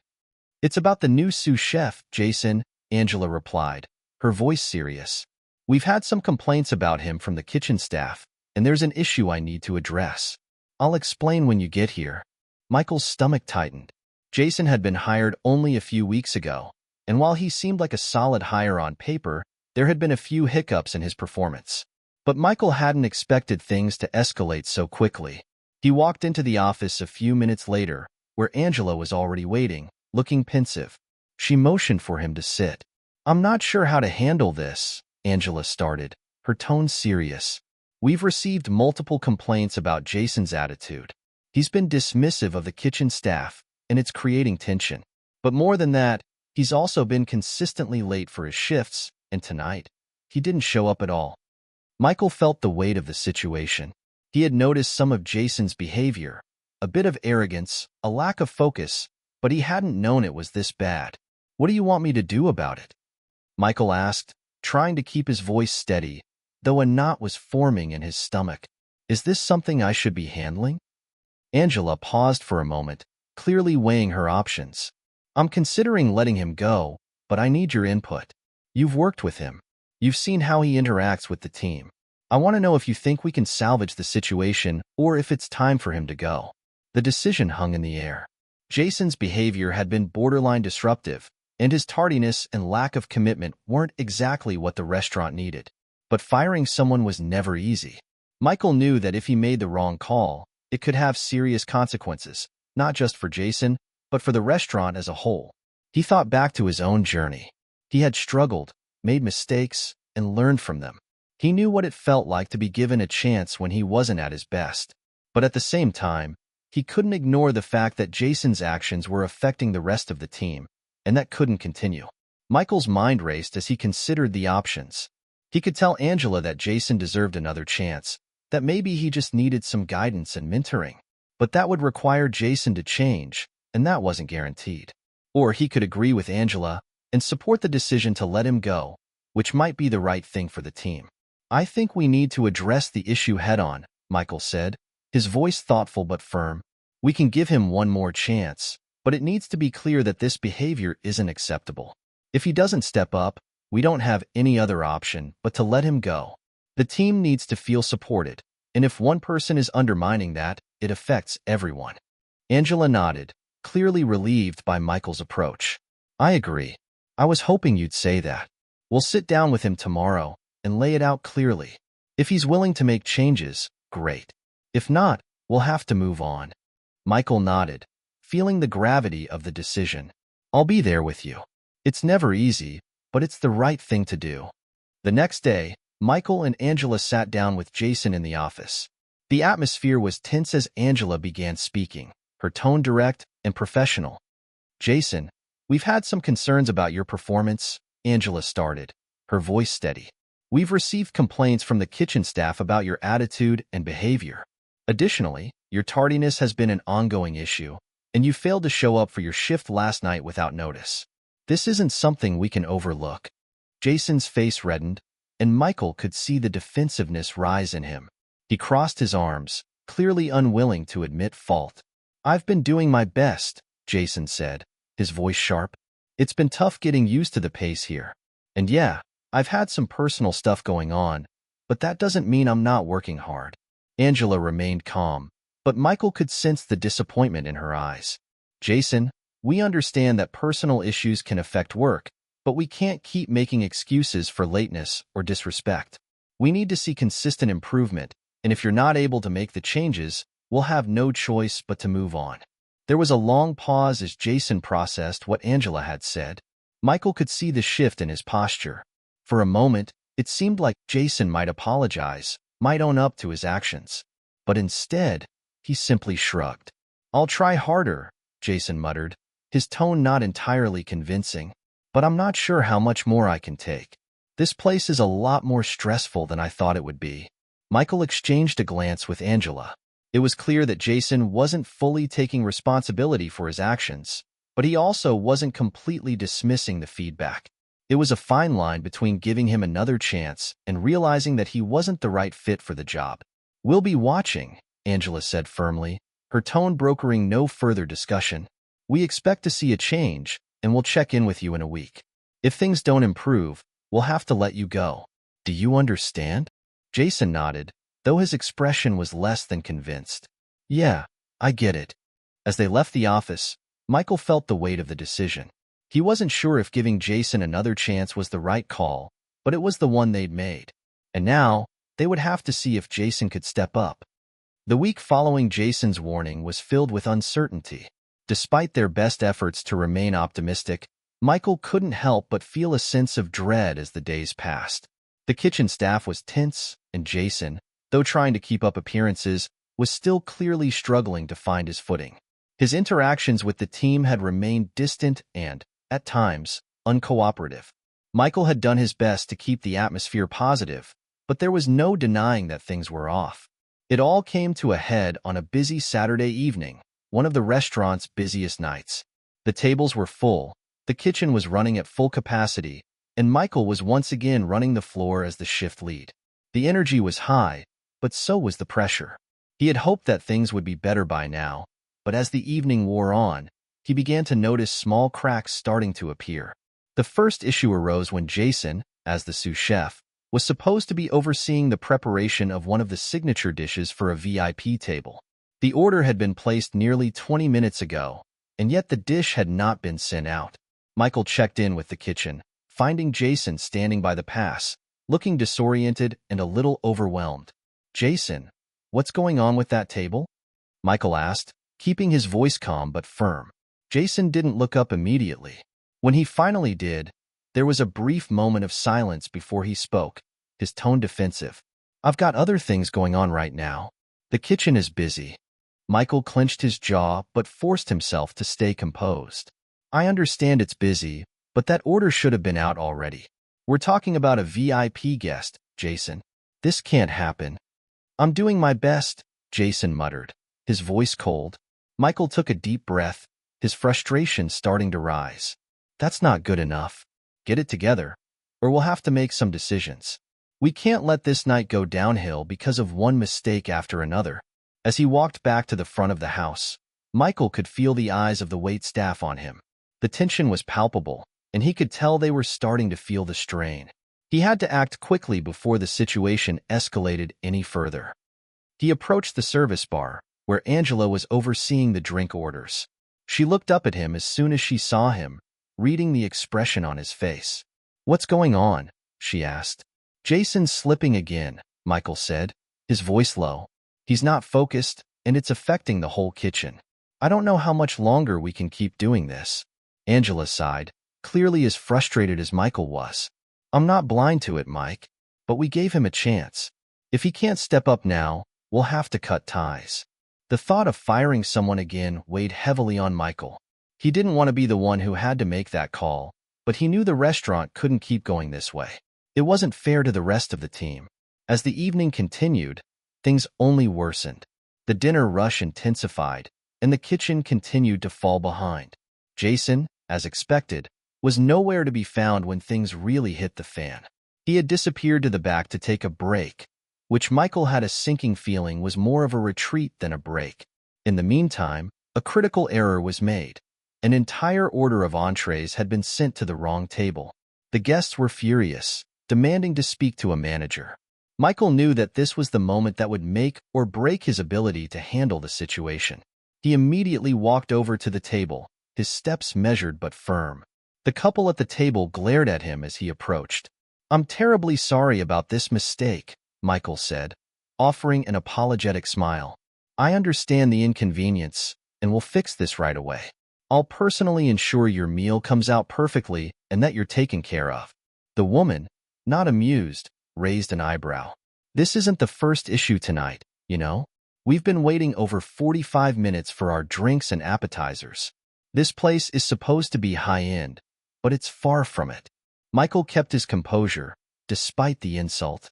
"I understand your frustration, and I promise we're going to make this right. Please allow me a few minutes to sort this out, and I'll get you everything you need." He walked back to the kitchen, his mind racing. This wasn't just a small mistake. It was a culmination of problems that had been building for days. He couldn't ignore it anymore. The tension in the kitchen, the lack of cooperation from Jason, and the growing frustrations from the front of the house were threatening to spiral out of control. He found Angela in the office and shut the door behind him. "We can't keep going like this," he said urgently. "Jason's not going to change. We've given him enough chances, and it's affecting everyone else." Angela nodded, her face set in a grim expression. "I know. I've been holding out hope, but it's clear that this isn't working.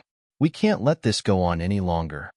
"I'll talk to him," Michael said, his voice decisive. "It's time to make the call." A few minutes later, Michael stood in front of the kitchen, watching Jason as he lazily arranged a few garnishes on a dish. He could feel his stomach churn with the weight of the conversation ahead. "Jason," Michael said firmly, his voice cutting through the noise of the kitchen, "we need to talk." Jason looked up from his work, the same defensiveness in his eyes. "What now?" "I've been patient with you," Michael began, taking a deep breath. "But it's clear you're not taking this seriously. The rest of the team is frustrated, and so am I. You're not meeting the standards we've set, and it's impacting everyone." Jason's face hardened, and he crossed his arms. "I don't know what you expect from me. I've been doing my job." "No, you haven't," Michael replied, his voice calm but firm.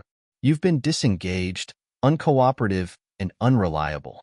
This can't continue. I'm afraid we're going to have to let you go." Jason opened his mouth to argue, but Michael held up a hand to stop him. "I've given you chances, Jason, but the work environment here isn't one where people can coast. We need people who are fully committed, and right now, that's not you." Jason stood frozen for a moment, his jaw clenched, before he finally muttered, "Fine, I'm out of here." Without another word, he turned and walked toward the back door, leaving the kitchen and the restaurant behind. Michael stood there for a moment, feeling a strange sense of relief mixed with guilt. It had been the right decision for the team, but it still felt like a failure in some way. Angela came up behind him, her voice quiet. "You did the right thing, Mike. It wasn't easy, but it needed to happen." Michael nodded, but the weight of the decision still lingered. "I just hope we don't lose momentum now. We need to come together and push through this." The next few hours passed in a blur as the team adjusted to the sudden loss. Michael stepped up to lead, filling in the gaps where Jason had fallen short. It wasn't easy, but the rest of the team rallied. Despite the chaos of the night, they came together in a way that made Michael proud. Hit subscribe and leave a comment with where you're watching from. This story might just spark a new beginning. What's one thing that always pushes you forward, even when things get tough? The restaurant had a strange quietness the following days. Jason's abrupt departure left an air of uncertainty, but it also opened a door for a necessary change. Michael had been dreading the fallout, but what surprised him was the strength his team had shown in the aftermath. They seemed to rally together, pulling through the chaos of the last few days with determination. Still, the tension remained. There was no denying that the departure of a sous chef, even a troubled one, left a noticeable gap. Michael could feel it in the way the staff moved around the kitchen, the brief pauses in conversation between the waitstaff, and the subtle signs of unease in the air. It was Sunday evening, and the usual slow pace of the night had allowed Michael to focus on the bigger picture. He spent time talking to the chefs, checking in with the line cooks, and speaking with Angela about how to move forward. Despite everything, there was a lingering question. What next? He walked over to the kitchen, where Chloe, one of the line cooks, was prepping for the next night's dinner. She looked up when she saw him approach, offering a tired smile. "Hey, Michael. How's it looking up front?" Michael gave a small shrug. "Quiet. I think people are still processing the changes. How are you holding up back here?" Chloe hesitated for a moment, her eyes glancing toward the prep station. "It's been a bit weird, honestly. With Jason gone, it's a little more open. I think people are starting to feel like they can breathe again. But at the same time, it's a lot to take in. We need someone to fill in that gap soon." Michael nodded. He understood exactly what she meant. Jason's absence wasn't just a logistical problem. It was a shift in the balance of power, a shift in the culture of the kitchen. He didn't want to rush into hiring another sous chef. Not only was it important to make the right decision, but he needed to ensure that the next person would be someone who could foster teamwork rather than disrupt it. "I know. I'll keep my ear to the ground," Michael said, his voice thoughtful. "We'll figure it out. Just make sure you and the rest of the team keep communicating, okay?"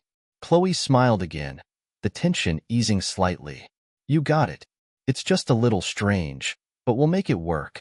As Michael walked back toward the front of the house, he felt a sense of both responsibility and relief.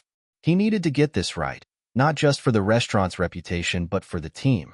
The next hire could change everything, whether for better or for worse. The following day, Michael and Angela sat down for a long meeting about how to handle the transition. They discussed everything from future staffing to how to rebuild the morale of the team. It was a tough conversation, one that Michael didn't quite feel prepared for, but it was one that had to happen.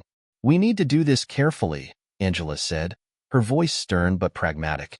"We can't afford another bad hire. Jason was a mistake, and we can't let that happen again." Michael agreed. "I get it. It's just, we need someone who can lead, but also integrate with the team. It's not just about technical skills. It's about attitude, energy. We need someone who fits here." Angela leaned forward in her seat, her eyes narrowing. "I know, but that person also has to be able to take charge. It's not easy managing a team like ours, especially when we're already stretched thin." The weight of the decision was heavy on both of them. Michael knew that hiring the right person would not only fill the gap but also determine the direction of the restaurant's future. This wasn't just a job. It was a crucial decision that would shape everything they'd worked so hard for. "I'll start looking," Michael said, though his mind wasn't entirely settled. "But it's going to take time. I don't want to rush into anything." Angela nodded. "Take your time. I trust you to make the right call." Over the next few weeks, the restaurant operated in a state of flux. The staff had managed to keep things going, but Michael felt the weight of the transition. He was more hands-on than ever, leading shifts, communicating with the team, and stepping in wherever needed. He even took the role of acting sous chef at times, filling in for Jason's absence. It wasn't ideal. Michael wasn't a trained chef, though he had picked up plenty over the years. But his real skill was in leadership, and that's what the team needed most right now. Stability, confidence, and the sense that they were working together, not against one another. One night, during a particularly hectic dinner rush, Michael found himself once again in the kitchen, helping to expedite orders. The rhythm of the kitchen, the clattering of pots, the sizzle of food cooking, the calls of chefs and servers, felt like a strange kind of comfort. It was chaotic, But it was a chaos that Michael had come to understand and appreciate. As he moved to check on a batch of steaks, he noticed Chloe once again at the pass, this time guiding a younger cook on the correct way to plate a dish. Chloe had always been quiet but determined, and Michael had always admired her work ethic. Tonight, however, she seemed like a different person. She was confident, poised, almost like she had stepped into a leadership role of her own. "Hey, Chloe," Michael called over the noise, walking toward her. She turned, offering a brief smile. "Hey, Michael. Everything's good. We're keeping up, surprisingly." Michael nodded, impressed. "You've been stepping up a lot lately. I've noticed." Chloe blushed slightly, though she didn't look away from her station. "Just trying to help out where I can. Someone has to." "You're doing a great job," Michael said, his voice sincere. "You're showing real leadership." Chloe shrugged but didn't argue. "I guess it just feels like we all have to keep things together until you find someone permanent. It's not easy, but we're making it work." Michael's mind raced. Chloe had the potential to be the leader the kitchen needed. She had the right attitude, the technical skills, and a growing sense of responsibility. Maybe it wasn't about finding someone outside the restaurant to take Jason's place. Maybe it was about promoting someone who already understood the culture, someone who had earned the team's respect. That night, Michael stayed late, long after the last table had been cleared. He sat down with Angela in the office, going over the night's service and discussing the next steps for the restaurant. "I've been thinking," Michael said, his voice measured. "I think we might be overlooking someone who could really step up." Angela raised an eyebrow. "Who?" "Chloe," Michael said, his voice thoughtful. "I know she's not the obvious choice, but she's been showing real leadership lately. She's steady, calm under pressure, and the team respects her. I think she has the potential to be our next sous chef." Angela's eyes widened slightly. "Chloe? I mean, she's good, but I wasn't sure she had that much experience. You think she's ready for the role?" Michael leaned back in his chair, considering his words carefully. "I've watched her grow, and I think she has what it takes."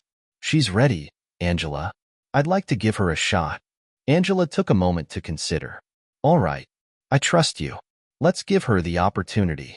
The days following Michael's decision to promote Chloe felt like a whirlwind. The moment he had proposed the idea to Angela, he had felt a rush of both excitement and nervousness. It was a bold choice, but Michael had seen something in Chloe that made him believe she could thrive in the role.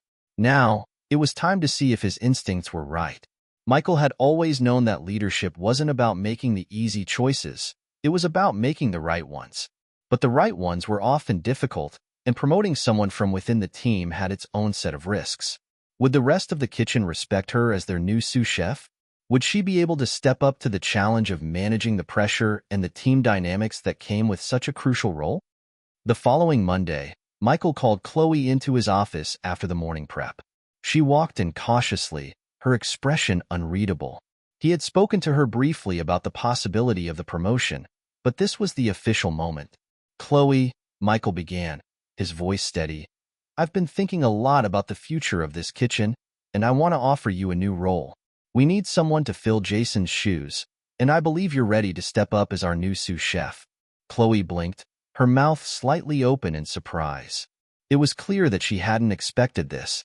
"Wait, what? You want me to be the sous chef?" Michael nodded, smiling. "Yes. You've shown leadership in the last few weeks, and I believe you've earned the respect of the team. I know it won't be easy, but I think you can handle it." For a moment, Chloe didn't say anything. Her eyes seemed to search Michael's face, as if looking for confirmation that this wasn't some sort of joke. Finally, she spoke, her voice quiet but filled with disbelief. "Are you sure? I mean, I've never been in that position before. I don't know if I'm ready." Michael leaned forward, his tone serious. "I wouldn't ask if I didn't believe in you. I've watched you grow, Chloe.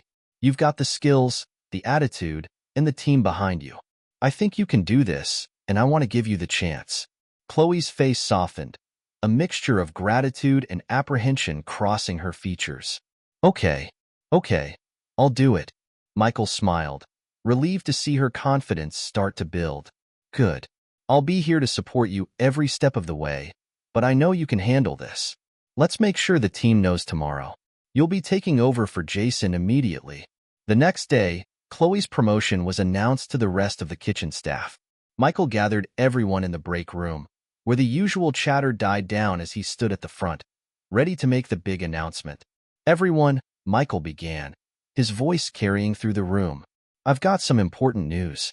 As many of you know, we've been working through some changes in the kitchen lately. After a lot of thought, I've decided to promote Chloe to the position of sous chef.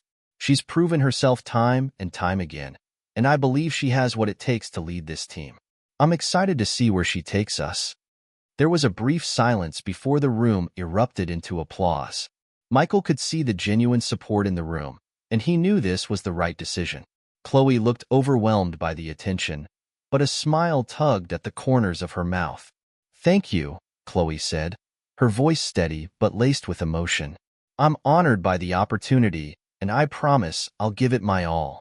I'm really excited to work with all of you." The team welcomed her warmly, and Michael couldn't help but feel a sense of pride. It was a new chapter, not just for Chloe but for the entire restaurant. The energy in the room felt different. A shift had happened, and it was one that would affect the course of everything moving forward. In the following weeks, Chloe quickly settled into her new role. There were challenges, of course, learning to balance the pressures of managing the kitchen with overseeing the prep, maintaining morale, and keeping the team on track. But Michael had no doubt that she was up to the task. What impressed him most was how she handled the more difficult moments. There was a particular night when one of the line cooks, Danny, had made a critical mistake in plating an order for a high-profile guest.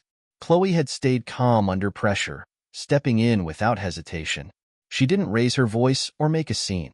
Instead, she simply guided Danny through the process of fixing the mistake. She was firm, but she communicated with respect. It was a style of leadership that Michael admired. After the rush subsided, Chloe found Michael in the back office, her face lit up with a quiet satisfaction. "Hey," Chloe said, leaning against the doorframe. "I just wanted to thank you again for this. I know it's been a bit rough at times, but I feel like I'm finally starting to find my footing." Michael smiled, looking up from the papers on his desk. "I knew you would. You've got this, Chloe." She nodded, but there was something in her eyes, an understanding that she wasn't done yet. "Yeah, but there's still a lot to learn. Every day is a new challenge. I don't want to let anyone down." "You won't," Michael said firmly. "Just keep doing what you're doing. The team respects you, and that's half the battle." Chloe's face softened, and she gave him a small, grateful smile. "Thanks. I'll keep at it." Despite the progress, Michael knew there were still some obstacles ahead. Not everyone in the kitchen was convinced that Chloe was the right choice, and there were moments when her leadership was tested. One of the older line cooks, Paul, had been with the restaurant for years, and he wasn't entirely sure how to adjust to the change in hierarchy. One night, during a particularly busy dinner service, Michael watched from the side as Paul snapped at Chloe over a small miscommunication about an order. Chloe stood her ground, not raising her voice but making it clear that she was in charge. It was a tense moment, but Chloe handled it with remarkable grace, defusing the situation before it could escalate. After the shift, Michael pulled her aside. "Nice job tonight," Michael said. "That wasn't easy, but you did exactly what needed to be done." Chloe's shoulders relaxed slightly.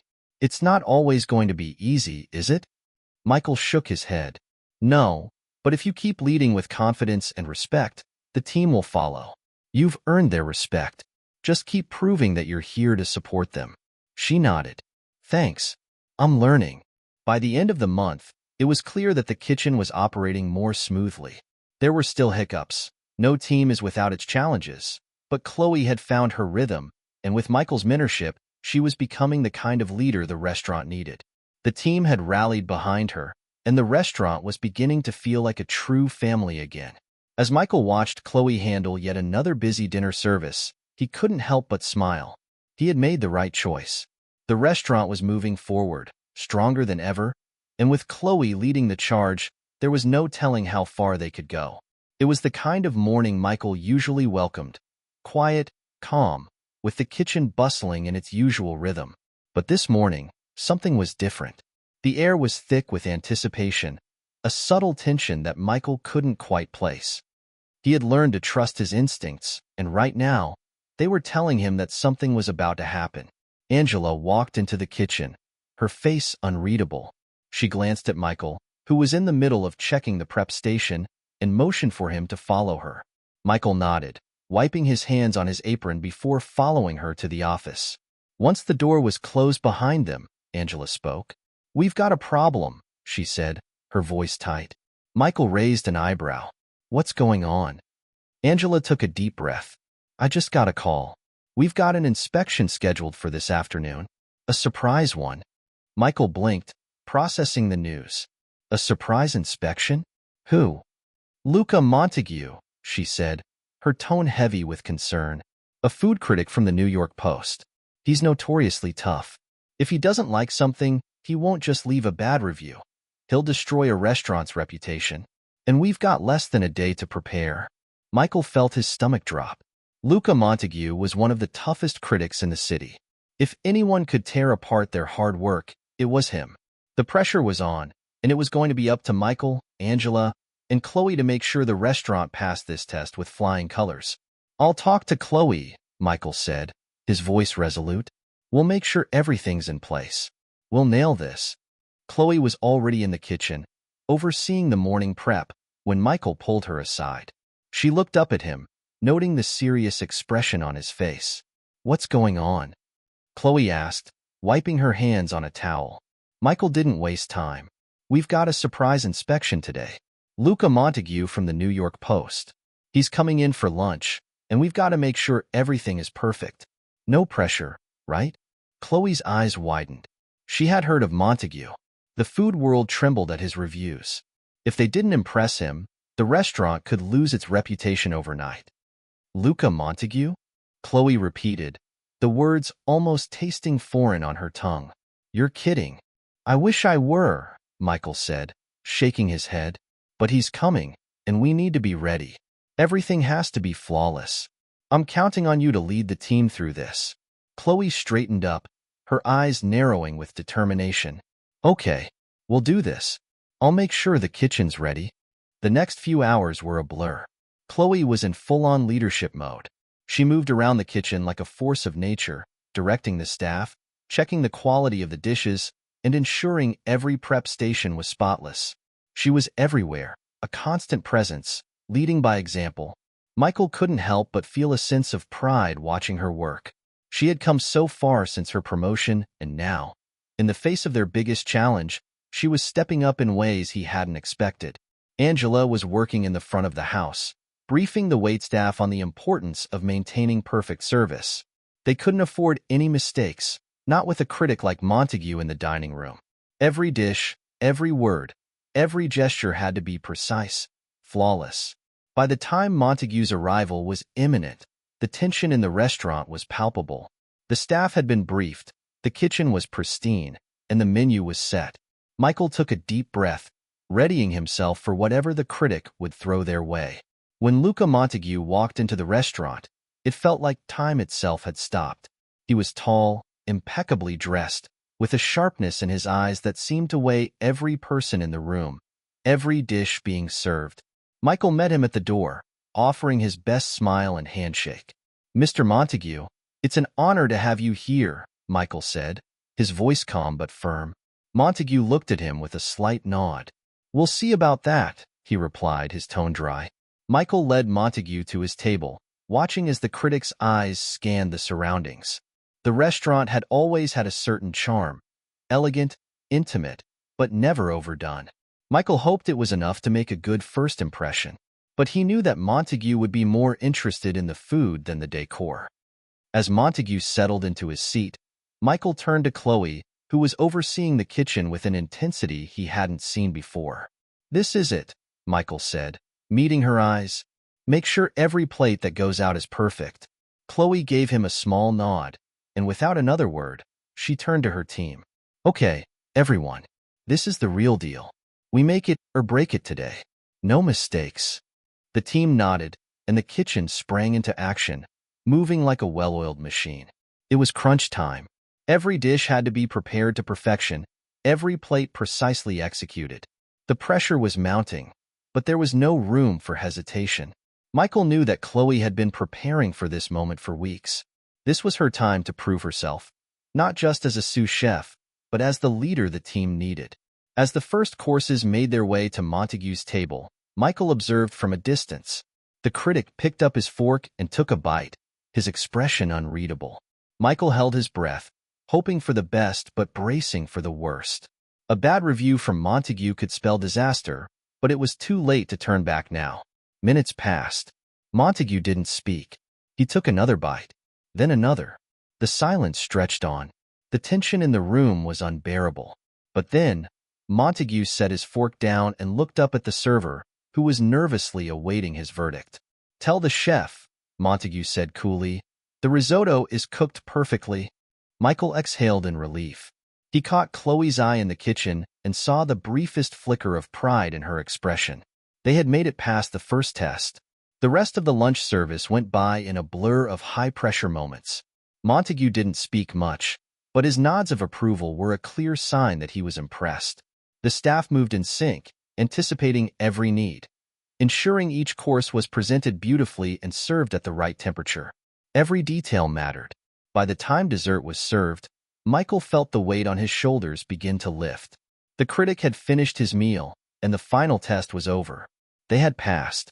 They had impressed Luca Montague. After Montague finished his coffee, he stood up, turning toward Michael and Angela, who had been waiting at the door. "Well," Montague said, his voice as cold as ever, "I must admit, I wasn't expecting this." Michael's heart raced, but he kept his composure. "Is everything to your satisfaction, Mr. Montague?" Montague regarded him for a moment, as if considering his answer carefully. Then he nodded, just once.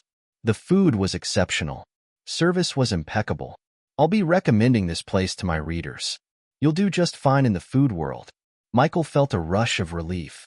The critic was leaving, but it wasn't the devastation they had feared. He was leaving with approval. "Thank you, Mr. Montague," Angela said, her voice full of gratitude. "We truly appreciate your feedback." As Montague walked out the door, Michael turned to Chloe, who was standing just behind him. Her face lit up with an infectious smile. "We did it," she said, her voice full of excitement. Michael smiled back. "We did. You did." The restaurant had passed the test. And with Chloe now firmly in the role of sous chef, it felt like a new chapter had begun. The team had faced a trial by fire, and they had come out stronger, more united than ever. The days following Luca Montague's visit were nothing short of a whirlwind. The restaurant had received glowing reviews from the critic, and the momentum was palpable. The staff was walking a little taller, the kitchen was humming with energy, and customers were flocking to try the newly acclaimed dishes. Michael had been right. Chloe had risen to the occasion, leading the team with confidence and precision. But with success came new challenges, and Michael knew they couldn't afford to rest on their laurels. As the weeks passed, Chloe felt the weight of her new responsibilities more than ever. The pressure to maintain the high standards that had earned them Montague's praise was mounting, and the kitchen's dynamics were shifting as well. It wasn't just about cooking anymore. It was about managing the personalities and egos of the team, making sure they stayed focused on the bigger picture. One morning, Chloe was reviewing the prep list when she noticed something strange. Danny, one of the more seasoned line cooks, seemed to be distracted. He was moving slower than usual, fumbling with his knife skills, and his usual sharp focus was gone. "Hey, Danny," Chloe called out, walking over to his station. "Everything okay?" Danny didn't look up immediately. He was meticulously chopping carrots, but his cuts were uneven, the knife moving with less precision than Chloe had ever seen. He sighed, finally looking up at her. "Yeah, I'm good," he said, though his tone lacked conviction. "Just tired, I guess." Chloe raised an eyebrow. "Tired? You've been on point all week. What's going on?" Danny hesitated before shrugging. "It's just a lot, you know? The reviews, the pressure to keep up with the rush. I'm starting to feel it, Chloe." Chloe studied him for a moment, trying to gauge whether he was just having an off day or if there was something deeper going on. She could sense that something was off, but she didn't want to push him too hard.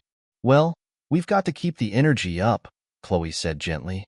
"Let's take a breather after this shift, yeah? We'll work through it together." Danny nodded. but Chloe could tell he was still on edge. She made a mental note to check in with him again later.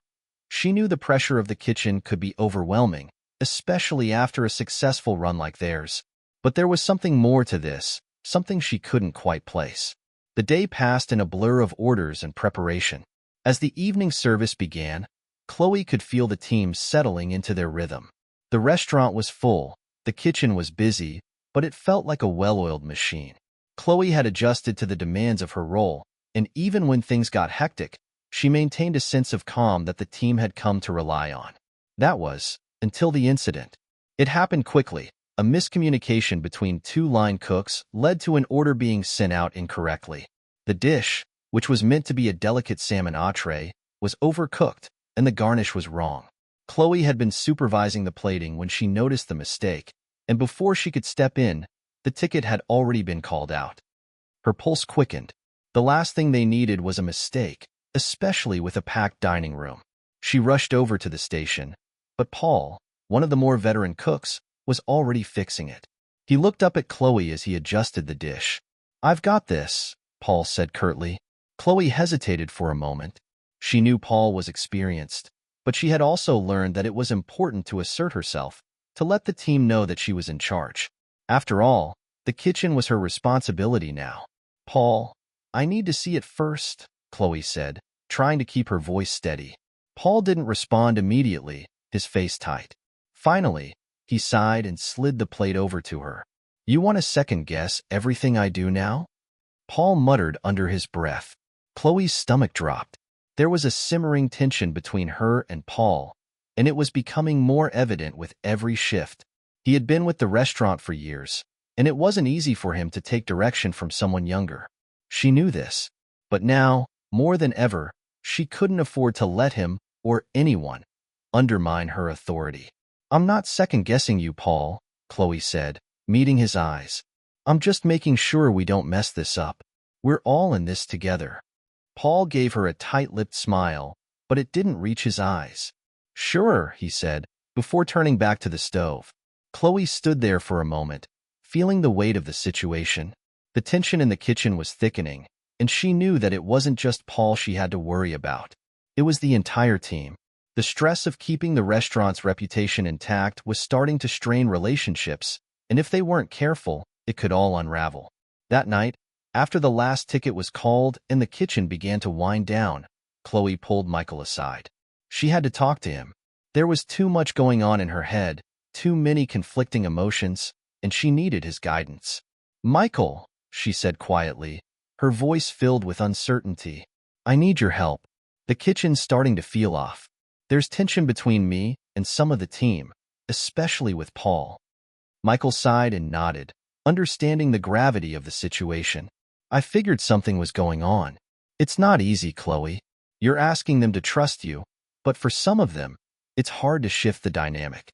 Paul's been here longer than you, and it's going to take time for him to come around." "I know," Chloe said, rubbing the back of her neck, "but it feels like I'm losing control.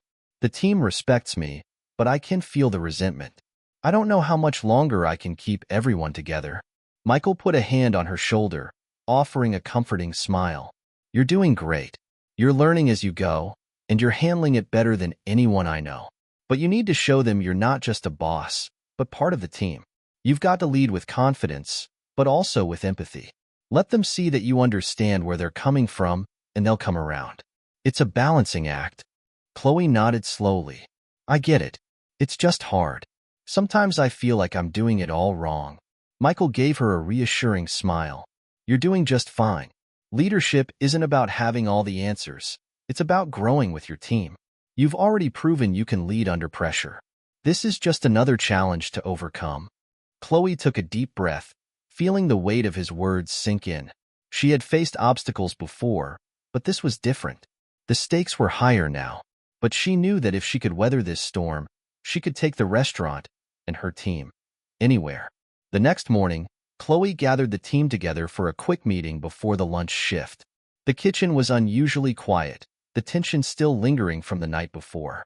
But Chloe wasn't going to let that stop her. It was time to address the elephant in the room. "I know things have been tense lately," Chloe began, her voice steady. And I understand that I'm still earning your trust. But we're all in this together. We're a team, and I need each of you to give me your best. I don't want to be just the boss. I want to be someone you can rely on, someone who's got your back." She paused, looking around the room at the faces of her team. They were listening. They weren't just nodding in agreement. They were taking her words to heart. "I may be new to this role, but I'm committed to making this work. I need you all to commit to the same thing. We've got something special here, and I won't let anything stand in the way of that." The room was still for a moment. Then, Paul, who had been quiet throughout the meeting, spoke up. "I'm with you, Chloe," he said, his voice more genuine than Chloe had heard it in days. "We've all got to work together. I know I've been tough on you, but I respect you. You've earned that respect." Chloe nodded, feeling a weight lift off her shoulders. It wasn't going to be easy, but they were in this together. And with that, Chloe knew they were one step closer to becoming the team they were meant to be. The first thing Chloe noticed when she stepped out the back door of the restaurant was the new sign across the street. It was bold and sleek, hanging over a door that had once been a small, run-down boutique. Now it was home to a new restaurant that seemed to pop up overnight. The sign simply read, "Haven." Chloe narrowed her eyes. Haven? She had never heard of it. She hadn't even noticed the construction work happening in the space until it was too late. She turned and walked back inside, a strange knot forming in her stomach. Something told her this wasn't just another restaurant. This was a threat. Inside, the kitchen was buzzing with activity as usual, but Chloe couldn't shake the feeling that the winds were changing. Michael was standing by the prep station, organizing the inventory when she approached. "Hey, Michael," Chloe said, trying to keep her voice neutral. He looked up from the list he was reviewing. "What's up? You see the new place across the street?" Chloe asked, pointing out the back window. "It's a new restaurant called Haven." Michael followed her gaze. His brow furrowed as he spotted the sleek, modern logo on the building. "I've seen the sign. It's been there for a few days, but I thought it was just some trendy new joint opening up." "It's not just that," Chloe replied, her voice tight with concern. "I've got a feeling about this one. We've been the top spot in the neighborhood for a while, but this place, they've got the right vibe, the right branding. It could pull our crowd." Michael nodded, his expression growing serious.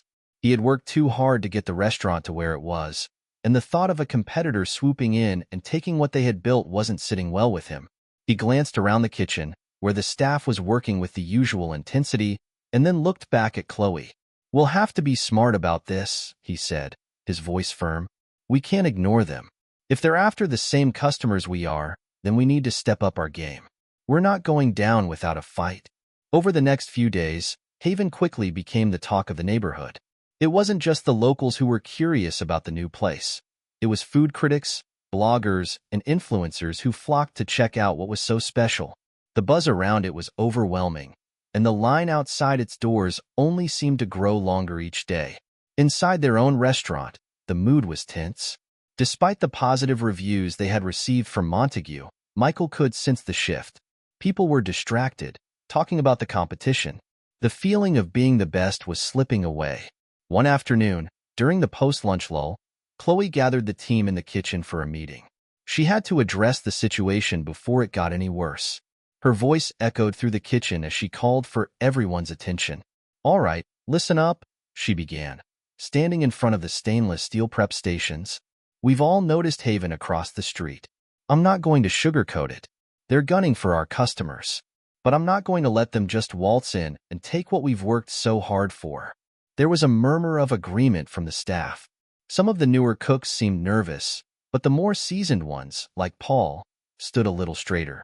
"I know things have been tense with the kitchen dynamics lately, but now is the time for us to pull together. We've got a reputation for a reason. We make great food, and we provide an experience that people remember. That hasn't changed." Chloe paused, making eye contact with every person in the room, letting the weight of her words settle. "I need every one of you to give me your best. We're not going to let Haven take us down. If anything, we're going to use this as fuel. We're going to work harder, smarter, and make sure that when people walk through that door, they know they're getting the best." There was a moment of silence, and then, one by one, the staff nodded. Paul was the first to speak up. "We're with you, Chloe. Let's show them what we've got." Chloe's chest tightened with pride. This was her team, and they were ready to fight. That evening, Michael and Chloe had a quiet moment to themselves in the office. The restaurant was quieter than usual, with the last few customers finishing their meals. Michael leaned back in his chair, looking thoughtful. "You think we can really hold our ground?" he asked, breaking the silence. Chloe took a deep breath. "I do. We've got a loyal customer base. They come for the food, for the service, for the experience. I think once they try Haven, they'll see that it's just another trendy spot with nothing special." Michael chuckled. "Yeah, but we can't underestimate them. From what I've heard, Haven has some serious backers. They've got a lot of resources behind them. And the way they've marketed themselves, it's sleek, modern, and exactly the kind of place that's trending right now." Chloe leaned against the desk, her arms crossed. "That's the thing about trends. They come and go. We're not trying to be the trend of the moment. We're offering something real. People can sense when a place is authentic. We've built a reputation on that." Michael smiled, impressed with her confidence. "You've got this, Chloe. We've got this." As the next few weeks passed, Chloe and her team worked relentlessly. They were more focused than ever, making sure every dish was perfect, every guest was treated like royalty, and every detail was handled with care. Chloe knew that consistency was the key to maintaining their reputation. They didn't need flashy marketing campaigns or gimmicks. What they had was quality, and that was something Haven couldn't fake. But as the competition grew fiercer, Chloe began to feel the pressure. Every night was a challenge. Every dish had to be flawless. Every service had to be perfect. The stress was mounting, and Chloe could sense it in her staff. Even Michael, who had always been the calm one, seemed a little on edge. One particularly busy Friday night, the tension reached its peak. The kitchen was overwhelmed. Orders were piling up, and Chloe could feel the energy starting to fray. The waitstaff was getting impatient, and the kitchen was struggling to keep up. Then, as if on cue, Paul made a mistake, one that could have been disastrous. A ticket had come in for a table of 4, and Paul was responsible for one of the appetizers, a delicate foie gras dish. But instead of searing it perfectly, Paul had overcooked it. Chloe noticed it just as it was about to be sent out. She quickly grabbed the plate from the window and approached Paul's station. "Paul," she said, her voice sharp but controlled, "this can't go out. You overcooked it." Paul looked up at her, his face reddening with frustration. "I know. I'm trying, okay? It's just everything's piling up. There's too much going on." Chloe's frustration flared, but she knew she had to stay calm.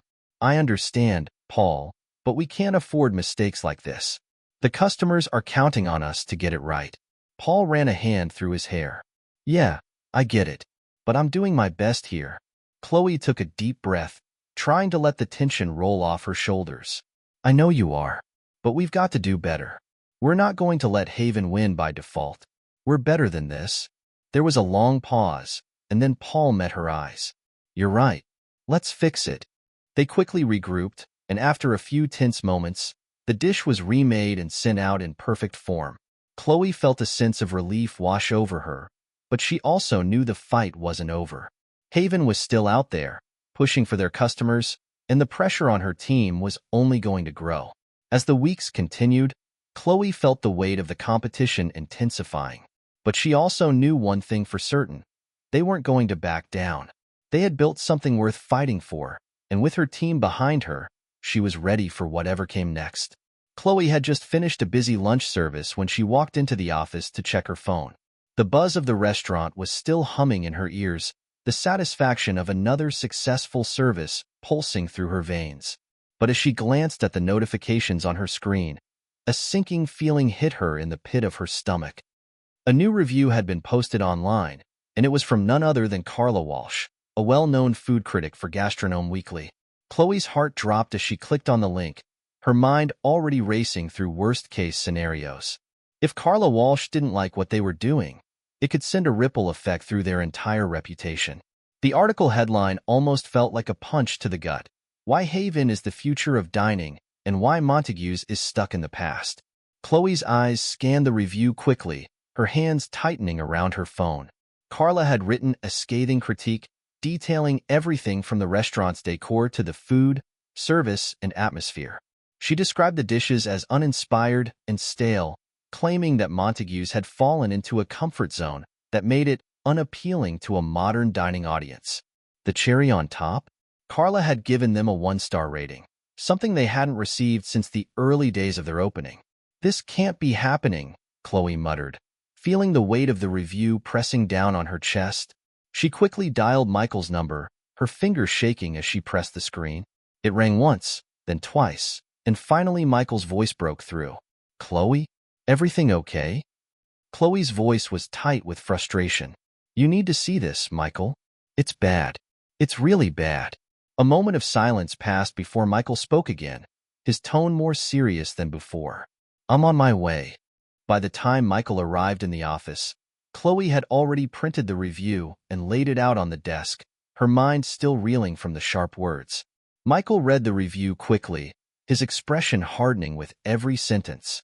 When he finished, he looked up at Chloe. "Well, it's not great," he said, his voice quiet. "But we've had negative reviews before. We can handle this." Chloe let out a sharp laugh, though it wasn't filled with humor. "This isn't like the other reviews. Carla Walsh has influence. People listen to her. A 1-star rating from her could send customers straight to Haven." Michael sat down, rubbing the back of his neck. "I know, but that doesn't mean we roll over. We've been through worse. We can't let a single critic define us. The question is, what are we going to do about it?" Chloe thought for a moment, her mind racing. She couldn't just ignore the review, but fighting back with anger would only fuel the fire. They needed to show their customers that this review didn't reflect who they were. "I think we need to do something bold," Chloe said finally. "We need to show them that we're not just going to lie down. Let's host a tasting event. A come see what Montague's is really about night. We'll invite our regulars and anyone who's curious to give us another chance. We'll put our best dishes forward, highlight what makes us special." Michael raised an eyebrow. "A public event? After a scathing review? That's risky, Chloe." "I know," she said, her voice determined, "but it's the only way. We'll prove to people that we're not the restaurant she described. We'll do what we do best, create an unforgettable experience. Let's show them we're still on top of our game." Michael took a deep breath, clearly considering the idea. After a few moments, he nodded. "All right, let's do it. But we'll need to rally the whole team. If we're going to pull this off, everyone has to be on board." Chloe's eyes brightened. "Exactly. We're in this together. And we can turn this negative into a positive. We've got nothing to lose." Over the next few days, Chloe and Michael worked tirelessly to prepare for the event. They contacted their regulars, sent out invitations, and made sure that every detail was perfect. Chloe knew that this was more than just about food. It was about restoring confidence in Montague's. They needed to remind their customers why they had chosen them in the first place. The staff was on edge as the day of the tasting approached. There was excitement, but also a sense of pressure. Everyone knew what was at stake. Chloe, however, did her best to keep morale high. She made sure to reassure the team every step of the way. "We've got this," she told them, meeting each of their eyes as they gathered in the kitchen. "We're going to show them why Montague's is worth coming back to. This is our chance to prove that we are the heart of this neighborhood." Paul, who had been a little distant after the earlier tensions, spoke up. "I've been here a long time, Chloe. I've seen this place go through ups and downs, but I've never seen a team like this. We've got each other's backs, and that's what makes us different. We're in this together." Chloe smiled, a wave of gratitude washing over her. "Exactly. And tonight, we show everyone what we're made of." The event was a whirlwind. The restaurant was packed, buzzing with people eager to experience Montague's again after the harsh review. The staff was on high alert, ensuring every dish was perfect, every customer was treated with care. Chloe could feel the energy in the room, the anticipation, the pressure, and the hope that they could prove themselves once more. As the first few dishes were brought out to the guests, Chloe felt a sense of nervous excitement. She watched as people took their first bites, waiting for reactions. Slowly, smiles began to spread across the room. Laughter filled the air, and Chloe could see the shift happening right before her eyes. They were doing it. The menu was carefully curated, showcasing the restaurant's most popular dishes, dishes that had earned them a loyal following in the first place. From the signature lamb chops to the creamy lobster bisque, Chloe made sure that every dish told the story of Montague's quality, authenticity, and a dedication to craft. By the time the event reached its peak, Chloe had a moment to step back and take it all in. The dining room was filled with chatter and clinking glasses, and there was an undeniable energy in the air. The guests were enjoying themselves, and most importantly, they were returning to the Montagues they knew and loved. Chloe caught Michael's eye from across the room, a silent exchange of gratitude between them. They had done it. As the event came to a close, Chloe felt an overwhelming sense of relief. The tasting had been a success. No mistakes, no hiccups. They had proven their worth, not through words or retaliation, but through action.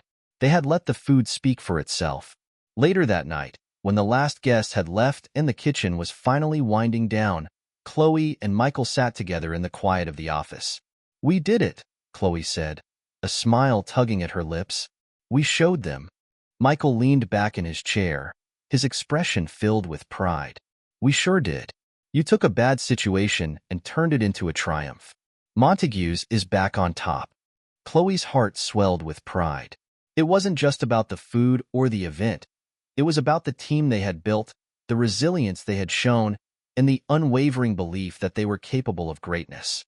The next few weeks after the tasting event were a blur. Chloe's phone constantly pinged with messages from customers, many of them expressing gratitude for the incredible evening they'd experienced at Montague's. The tasting had been a resounding success, and Chloe couldn't help but feel a sense of triumph as they slowly regained their footing in the competitive landscape. But just as Chloe began to feel like they were back on track, Haven ramped up their efforts. The restaurant, which had initially been a quiet competitor, was now running aggressive marketing campaigns. Their social media presence exploded. They offered promotions, early bird specials, and even invited celebrities to dine, capturing every moment on Instagram for maximum exposure. It felt as if the entire city was suddenly obsessed with Haven. It was clear that they weren't going to let up, and the pressure on Montague's was starting to build again. The marketing push from Haven wasn't just about attracting new customers. It was also about damaging Montague's reputation. Carla Walsh's review had been just the beginning. Now, food bloggers and influencers who had dined at Haven were comparing the two restaurants, often pointing out how fresh and innovative Haven felt, while casting Montague's as outdated and stuck in its ways. Chloe tried to ignore it, but the frustration was growing. She had worked so hard to elevate Montague's. The staff had poured their hearts into making every meal perfect. And yet, it felt like all the hard work was being overshadowed by a competitor who was doing nothing but riding the coattails of a trend. One afternoon, Chloe sat down with Michael in the office to discuss their next move. The weight of the competition was starting to take its toll, and Chloe could see the concern in Michael's eyes. "Something's got to change," Chloe said, her tone weary. "I can't keep going like this. Haven is doing everything right, at least on paper. I don't know how much longer we can keep this up." Michael leaned back in his chair, clearly thinking. Maybe we don't need to compete with them head-on. Maybe we should look at what makes us different, what we're really good at. If Haven is pushing the whole trendy, sleek vibe, maybe that's not what we want to be. Chloe frowned. "What do you mean?" "Well, maybe we double down on what Montague's has always been. We're a neighborhood spot. We're authentic, we've got character, and we have a loyal base. We've been here for years. Haven can't replicate that." Chloe looked at him, a spark of hope flickering in her eyes. "You're right. We don't need to be the trendy restaurant. We don't need to do what they're doing.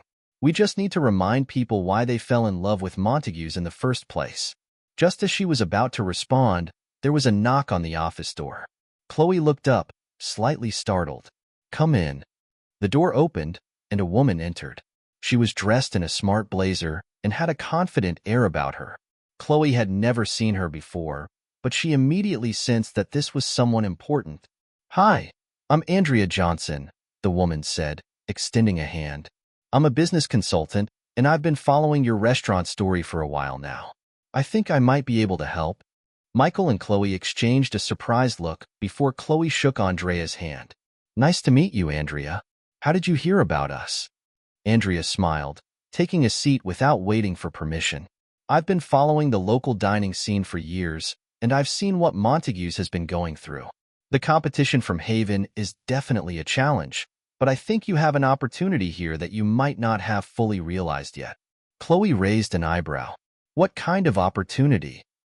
Well, Andrea began, leaning forward, from what I've seen, Montague's has the potential to become a neighborhood institution, but it's going to require a strategic shift. You can't keep competing with Haven on their terms. You need to carve out your own niche. Michael looked intrigued. What exactly do you have in mind? Andrea pulled out a tablet from her bag and began to swipe through a few slides. I've been analyzing both restaurants, Haven and Montague's, and what I see is a huge gap in the market. Haven is catering to a younger crowd, focused on a fast-paced, Instagrammable experience. But Montague's has something they don't: authenticity, tradition, and community. People are craving those qualities more than ever right now. Chloe listened intently. So, what are you suggesting? I think you need to create an experience that goes beyond just the food. Something that feels like a celebration of the neighborhood and its history. People love to feel like they're part of something bigger than just a meal. Think about hosting events that tie back to the local culture, food festivals, wine pairing dinners, live music from local artists. Make Montague's not just a place to eat, but a place to be. People will connect with that. Chloe felt a spark of excitement. It was exactly what she had been hoping for. A way to turn the narrative around. That's what we've been missing. We've always been about great food and service, but we've never really capitalized on what makes us unique. Andrea nodded. Exactly.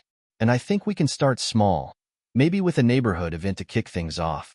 Something that highlights the history of the area, combined with a special menu. You'll get your loyal customers back, and you'll attract a whole new crowd who wants that authentic experience that Haven can't provide. Chloe leaned back in her chair, considering the idea. It felt right. It felt like a way to fight back without stooping to Haven's level. This could be their way of asserting their identity. And you think this could work? Michael asked, still processing. I'm confident it will, Andrea replied with a smile. It's all about positioning Montague's as a local gem.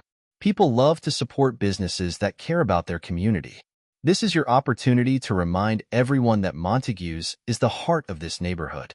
Chloe felt a weight lifting off her shoulders. Finally, someone understood what they needed. Let's do it, she said, determination in her voice. Let's take Montague's to the next level. Over the next few weeks, Chloe, Michael, and Andrea worked together on a strategy to bring the new vision to life. They began planning an event called A Taste of Montague's, which would showcase not only their best dishes, but also the story of the restaurant and the community they served. It would feature local vendors, artists, and musicians, all centered around the spirit of the neighborhood. As the event date neared, Chloe couldn't help but feel a sense of nervous anticipation. They had invested so much into this plan, and there was no turning back now. But she was confident that this was the right move. She could already see the momentum building. Customers were talking about it, the staff was excited, and even the local media had started to take notice. But as they prepared for the big night, Chloe knew they would be facing a new challenge. Haven wouldn't let them steal the spotlight without a fight. The competition was only going to get tougher, and she had no idea what tricks they might pull next. The night of A Taste of Montague's arrived, and the energy in the restaurant was electric. Chloe could feel the excitement in the air as staff members scurried about, making sure every detail was perfect. The tables were beautifully set, the food was being prepped with meticulous care, and the atmosphere was buzzing with anticipation. It wasn't just about the food tonight. It was about proving to the neighborhood and the city at large that Montague's was more than just a restaurant. It was a home, a cornerstone of the community. Chloe stood at the entrance, greeting guests as they filtered in.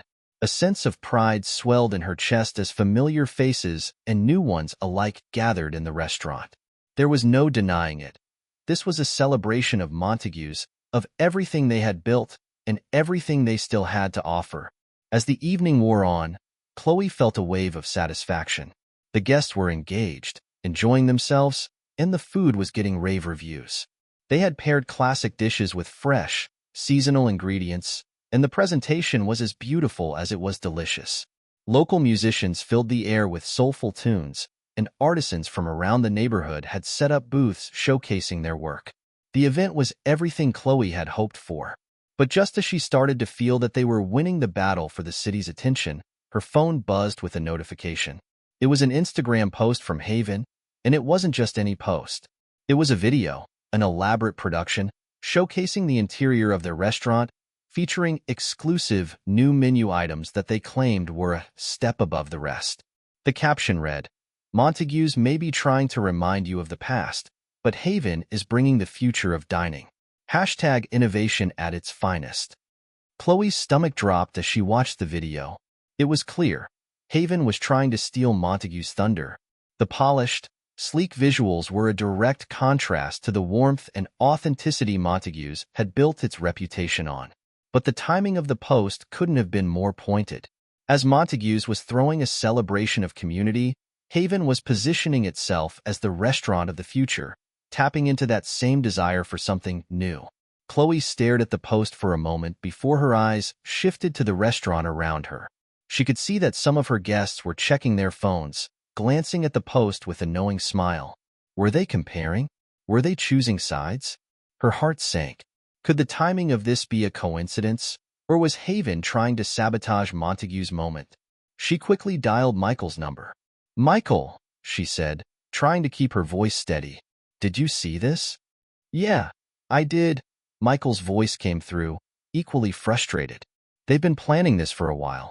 It's a direct shot at us." Chloe clenched her teeth. "They're doing everything they can to undermine us. But we can't let them win. Not tonight. We're showing this city what Montague stands for." Michael was quiet for a moment, then spoke again. "You're right. We can't get distracted. Let's stay focused on the event. Let's make tonight about us, not about them. We're already winning over our guests." Chloe exhaled, the anger in her chest still simmering but now tempered with resolve. She had built Montague's from the ground up, and she wasn't about to let a flashy marketing campaign from a competitor take away the value they'd worked so hard to create. As the night wore on, Chloe doubled down on her efforts to make sure every guest felt valued. She moved through the restaurant, making small talk, ensuring that everyone was having a great time. Michael took charge in the kitchen, making sure the food flowed seamlessly and that every dish came out with the same level of care and dedication. But despite her best efforts, Chloe couldn't help but notice that some of the guests were still glancing at their phones, and whispers of Haven's post began to circulate. It wasn't easy to ignore. The competition was real, and it was everywhere. By the time the event reached its peak, Chloe was starting to feel the weight of it all. But as she was about to head into the kitchen to check on things, a familiar face appeared in front of her. Paul, the veteran server who had been with Montague since the beginning. "You're doing great," Paul said, his voice calm but reassuring. Chloe smiled weakly. "Thanks, Paul. But I'm just trying to keep my head above water with everything going on." Paul nodded, his gaze steady. "Listen, Chloe, you've been through a lot. You've led this place through thick and thin, and tonight, you've done something incredible. Don't let a post from Haven derail all that." "I know, but it's hard. I mean, they're coming at us from all angles. And we're fighting for our identity." Paul placed a hand on her shoulder. "Look around. This place is packed. People are here because they love what you've built. And they're going to keep coming back. The people who matter know what you stand for. The rest will fall away." Chloe looked around the room, seeing the smiling faces of her guests. She saw familiar faces from the neighborhood, people who had been supporting Montague's long before the spotlight ever shone on Haven. The warmth of the room hit her like a wave. This was home. This was what mattered. And this was worth fighting for. "Thanks, Paul," she said, her voice filled with renewed confidence. "You're right. We've built something special here, and I'm not going to let anyone take that away." As the event wound down, Chloe took a moment to step outside onto the restaurant's small patio. She needed a breath of fresh air. The night had been long, but it had also been a reminder of everything Montague's represented. Just as she was about to head back inside, she saw a car pull up to the curb. A figure stepped out, a tall man, well-dressed, with a confident air about him. He walked toward the entrance of the restaurant, and Chloe's heart skipped a beat. It was Steve Montgomery, Her grandfather's old friend, the man who had once been a silent partner in Montague's, the man who had helped her when everything seemed lost. Steve had been out of the picture for a while, but tonight, he had shown up. His presence was a surprise, but in the back of Chloe's mind, she couldn't help but think that maybe this was the sign she needed. She walked toward him, her pace quickening. "Steve, what are you doing here?" she asked, unable to hide the surprise in her voice. Steve smiled, his eyes gleaming with something she hadn't seen in a long time. "I'm here to see what you've done, Chloe, and I have to say, I'm impressed. I think it's time we had a conversation." Chloe's pulse quickened. She had no idea what this meant, but the possibilities were endless. Whatever Steve had in mind, she knew it could change everything for Montague's. Chloe stood frozen on the patio, watching Steve Montgomery approach with a calm, measured pace. Her mind was racing, trying to piece together why he'd suddenly shown up at Montague's after all these years. Steve hadn't been involved with the restaurant for a long time. His presence here tonight felt like a ripple in the calm after the storm. "Steve, what are you doing here?" Chloe asked again, trying to mask the unease creeping into her voice. Steve smiled, a small, knowing grin that seemed to hold years of unspoken history. His sharp eyes met hers, and for a brief moment, Chloe felt like she was staring at a piece of the past she wasn't sure she wanted to revisit.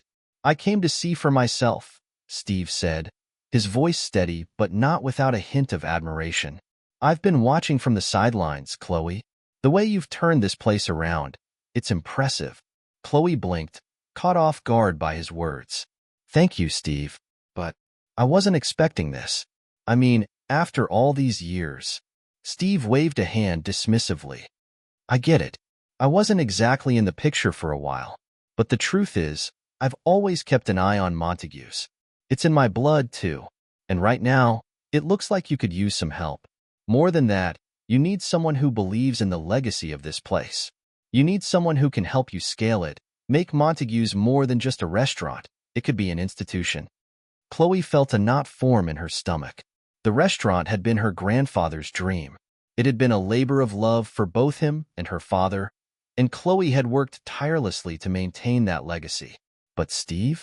He had always been the quiet partner, the financial backer who'd come in when things got tough. The thought of bringing him back into the fold, especially after all this time, felt like it could upend everything she had worked for. She took a deep breath. "I'm not sure what you mean by that.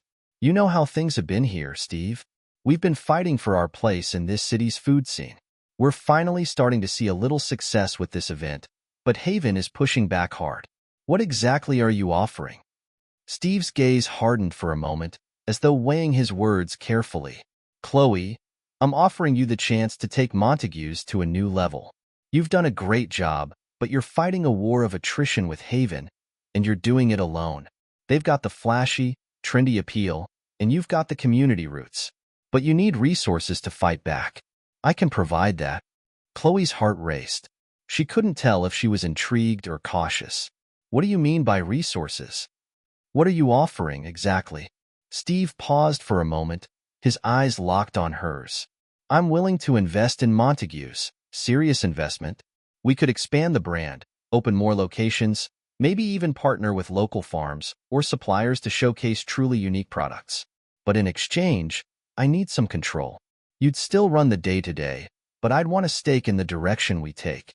I want to bring in new management, a marketing team, and yes, a bit of the modern touch. You've done well, but the restaurant world is changing fast. If you want to survive, you have to evolve." The air between them seemed to thicken. Chloe felt the weight of his words settling in her chest. She had built Montague's with her own hands, shaping every part of it with love and care. The thought of giving up any control, of changing what had always been, made her uneasy. "You want to change it," Chloe said, her voice quiet but firm. "You want to turn it into something different from what my family and I have worked for. Montague's is a community institution. I'm not willing to throw that away for the sake of expansion or modernizing it just to compete with Haven." Steve's expression softened, but his voice was steady. "I'm not asking you to throw it away, Chloe. I'm asking you to think bigger. Yes, you have a unique identity. Don't lose that. but you have an opportunity to be something more. You're already fighting a battle, but you don't have to do it alone. You've got the community on your side, but you need the tools to fight back. You need the resources to make Montague stand out, not just in this neighborhood, but across the city. Chloe felt torn. Steve's offer sounded like the lifeline she'd been waiting for. It was the chance to finally push past the struggles that Haven had brought to the table. But it came at a cost. The cost of changing Montague's, of altering something that felt like it had always belonged to her and her family. She crossed her arms, standing silently for a moment. "What happens if I don't take your offer?" Chloe asked, her voice wavering slightly. "What happens if I keep doing it on my own?" Steve studied her closely, his eyes not unkind. "Then you'll keep fighting the way you are. It's possible you'll succeed, but it won't be easy. And there's no guarantee you'll keep up with Haven or other competitors who are bound to follow their lead. This city is changing, and you need to adapt. If you don't, well, you could end up falling behind." Chloe's stomach twisted at the thought. She had worked so hard, been through so much. To risk it all because of fear or pride didn't feel right. But the idea of changing Montague's into something it wasn't felt like a betrayal. "Steve, I appreciate the offer," Chloe said, her voice firm, "but I need to think about it. This isn't just about numbers. It's about what Montague's means. To me. To the people who've been coming here for years." Steve nodded slowly, as though expecting this response. "I understand. Take your time. But know that the offer stands. You won't get another one like it." Later that evening, Chloe found herself pacing in the back office of Montague's, her mind racing. She couldn't shake the conversation with Steve from her thoughts. She'd been fighting for so long to protect what Montague's was, what it had always been. The last thing she wanted was to compromise that. But Steve had a point. In the ever-changing world of the restaurant industry, sometimes you had to evolve to survive. Chloe sat down at her desk, her fingers tapping nervously on the edge. She had to make a decision, and she knew it wouldn't be easy. The path forward was murky, filled with both risk and reward. As the restaurant slowly emptied, and the last guests trickled out into the cool night air, Chloe's thoughts swirled. Should she take Steve's offer and risk changing everything she knew about Montague's? Or should she stay true to the vision her family had set out, even if it meant fighting an uphill battle against the flashy trends of Haven? In the end, Chloe knew she had to make a choice, and she could only hope it was the right one. Chloe barely slept that night. Her mind buzzed with the implications of Steve's offer, replaying their conversation over and over. She could feel the weight of the decision pressing down on her, each side pulling her in different directions. On one hand, the prospect of taking Montague's to the next level was tantalizing. Expansion, more resources, a way to fight back against Haven and their flashy marketing campaign. But on the other hand, it felt like a betrayal of everything Montague's had always stood for. The heart of the restaurant was its community, its authenticity. How could she scale that? The morning came too quickly, and Chloe stood in the kitchen, stirring a pot of freshly brewed coffee as she tried to steady her thoughts. The restaurant was calm at this hour, just the hum of the ovens and the clink of dishes as the morning prep crew got to work. But her mind was far from calm. "You okay?" Michael's voice broke through her thoughts, his face peeking around the corner of the kitchen. Chloe turned to face him, offering a half-hearted smile. "I don't know. I'm trying to figure it out." Michael stepped into the kitchen, his expression more serious than usual. "You're talking about Steve Montgomery, right? The offer?" Chloe nodded, setting down her coffee mug. "Yeah. He wants to invest. He's offering resources, backing, even management help. But it's more than that. He wants control. A stake in the direction Montague's goes. And that's a big deal, Michael." Michael folded his arms, his brow furrowing. "I get it. But you're the one who built this place, Chloe. You've kept it going through thick and thin. No one knows it better than you. So the question is, do you want to keep it yours, or do you want to grow it? Because if you take Steve's deal, it's going to change things. Big time." Chloe's chest tightened.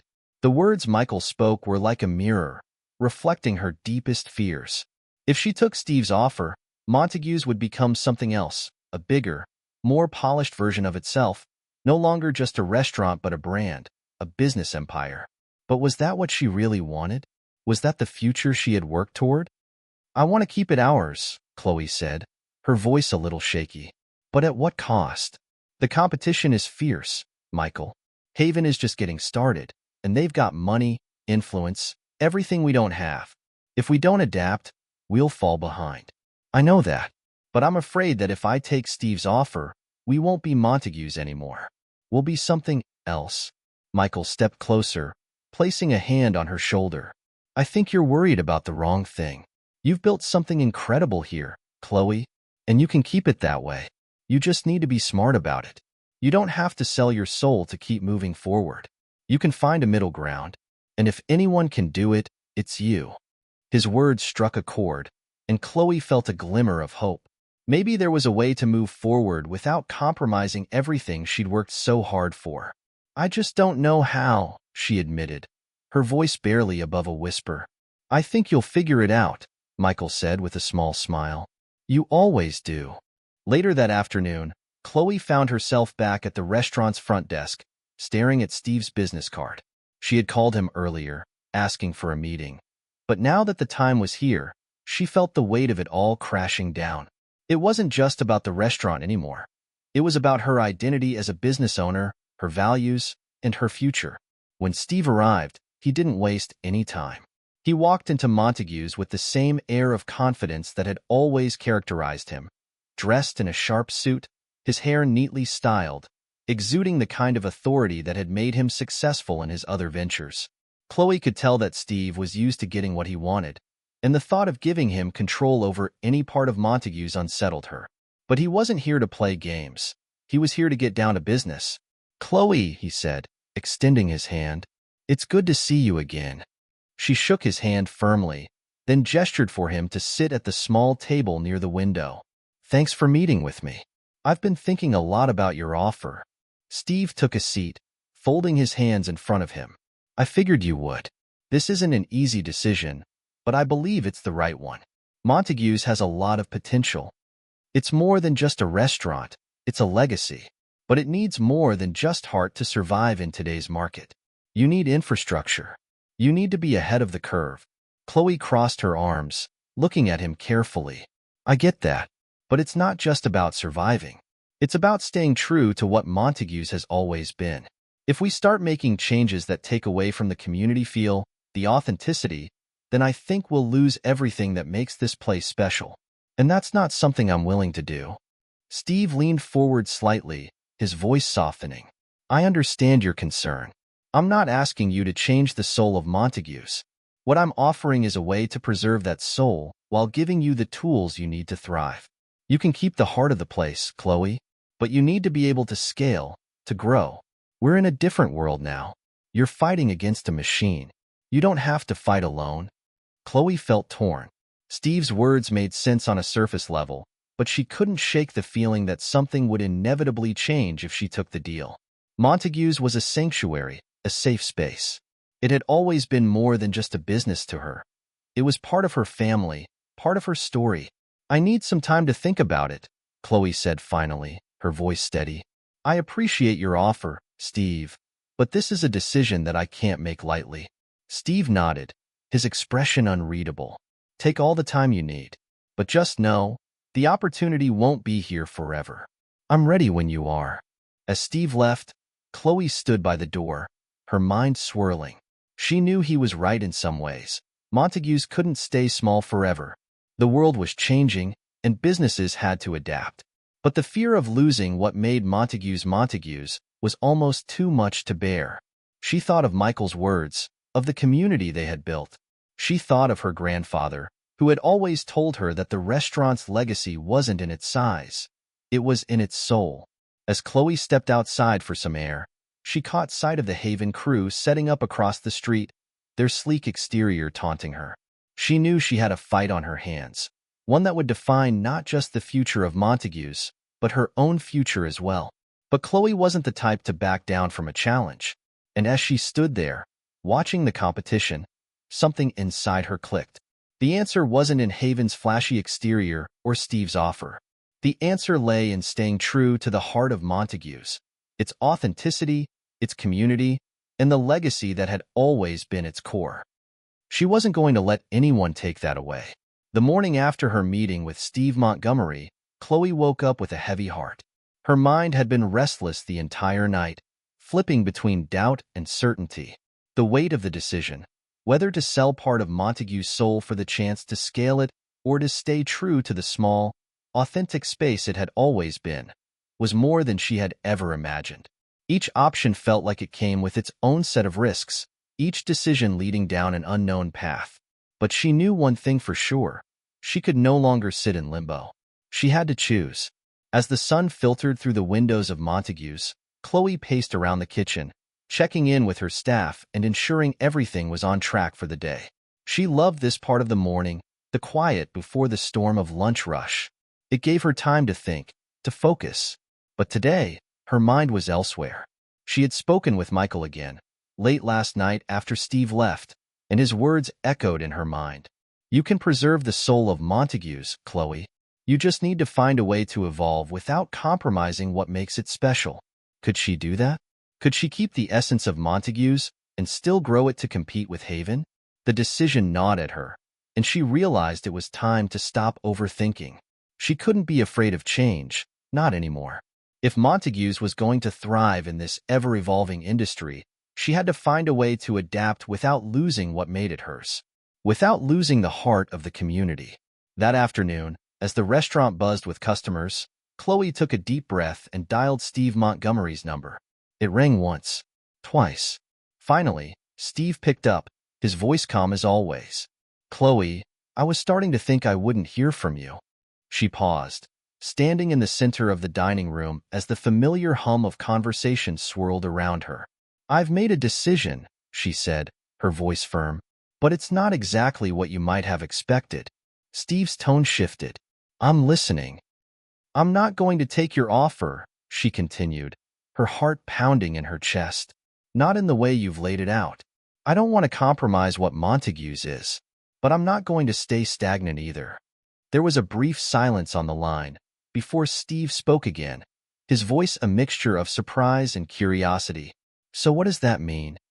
It means, Chloe said, taking a deep breath, that I'll accept some of your resources, specifically the investment to help modernize our operations and marketing.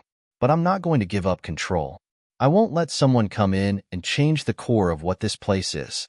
I want to grow, Steve, but I want to do it my way, on my terms. There was a long pause before Steve spoke again. Chloe, you're taking a huge risk. You're telling me you want the resources without the partnership, and that's not how this usually works.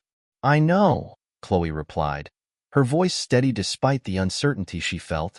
But I'm not asking you to change everything about Montague's. I'm asking you to help me stay true to it. I want to keep the community feel, the authenticity. If we grow, it has to be in a way that honors what this place stands for. Steve let out a slow breath. You're asking me to trust you. I'm not used to that, but I respect your vision, Chloe. All right, I'll help you. But understand, this won't be easy. You're going to need every ounce of that determination you've shown so far. Chloe smiled slightly, the tension in her shoulders easing. I'm ready. Let's do this. As soon as she hung up the phone, a sense of relief washed over her. The decision wasn't perfect, but it felt right. She was choosing to stand her ground, to honor her grandfather's legacy while still moving forward. Montague's wouldn't become a corporate giant, but it could thrive in its own unique way. It could grow, evolve, and still be the place people knew and loved. Weeks passed, and Chloe worked tirelessly to implement the changes she had envisioned. With Steve's investment, Montague's was able to modernize the kitchen equipment, update its marketing strategy, and improve customer experience. The restaurant still maintained its authentic, welcoming vibe, but now it had a stronger online presence and a more refined atmosphere. Chloe kept her finger on the pulse, making sure the community feel was never lost. Despite the pressure from Haven's aggressive campaigns, Montague's began to stand tall once more.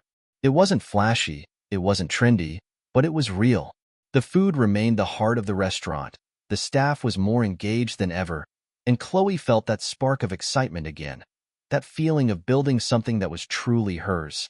The grand reopening event, held a month later, was a resounding success. The restaurant was packed with regulars, new customers, and even a few familiar faces who had left to try Haven but returned with the kind of loyalty that Chloe had worked so hard to foster. The air was thick with excitement as Chloe greeted guests, seeing the familiar faces who had supported her family's dream over the years.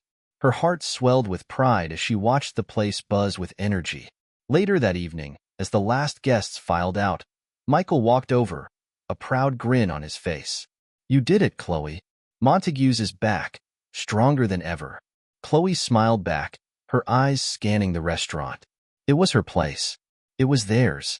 The future was still uncertain, but for the first time in a long time, she felt ready to face it head-on. "I didn't do it alone," she said, her voice soft with gratitude. "I had help. From you, from Steve, from this whole community. This is what Montague's has always been about. The people." Michael nodded, his eyes glinting with pride. "And you kept it that way. That's what matters." As Chloe looked around at the faces of the staff, the patrons, and the community that had supported her from the start, she realized something important. The restaurant was never about the latest trends or the most cutting-edge technology. It was about the people, the relationships, the memories created over plates of food, the stories shared across tables, the bonds formed through simple acts of kindness and hospitality. Montague's wasn't just a business. It was a home. And as long as she had a say, it always would be. Hit subscribe and leave a comment with where you're watching from. This story might just spark a new beginning. What's one thing that always pushes you forward, even when things get tough?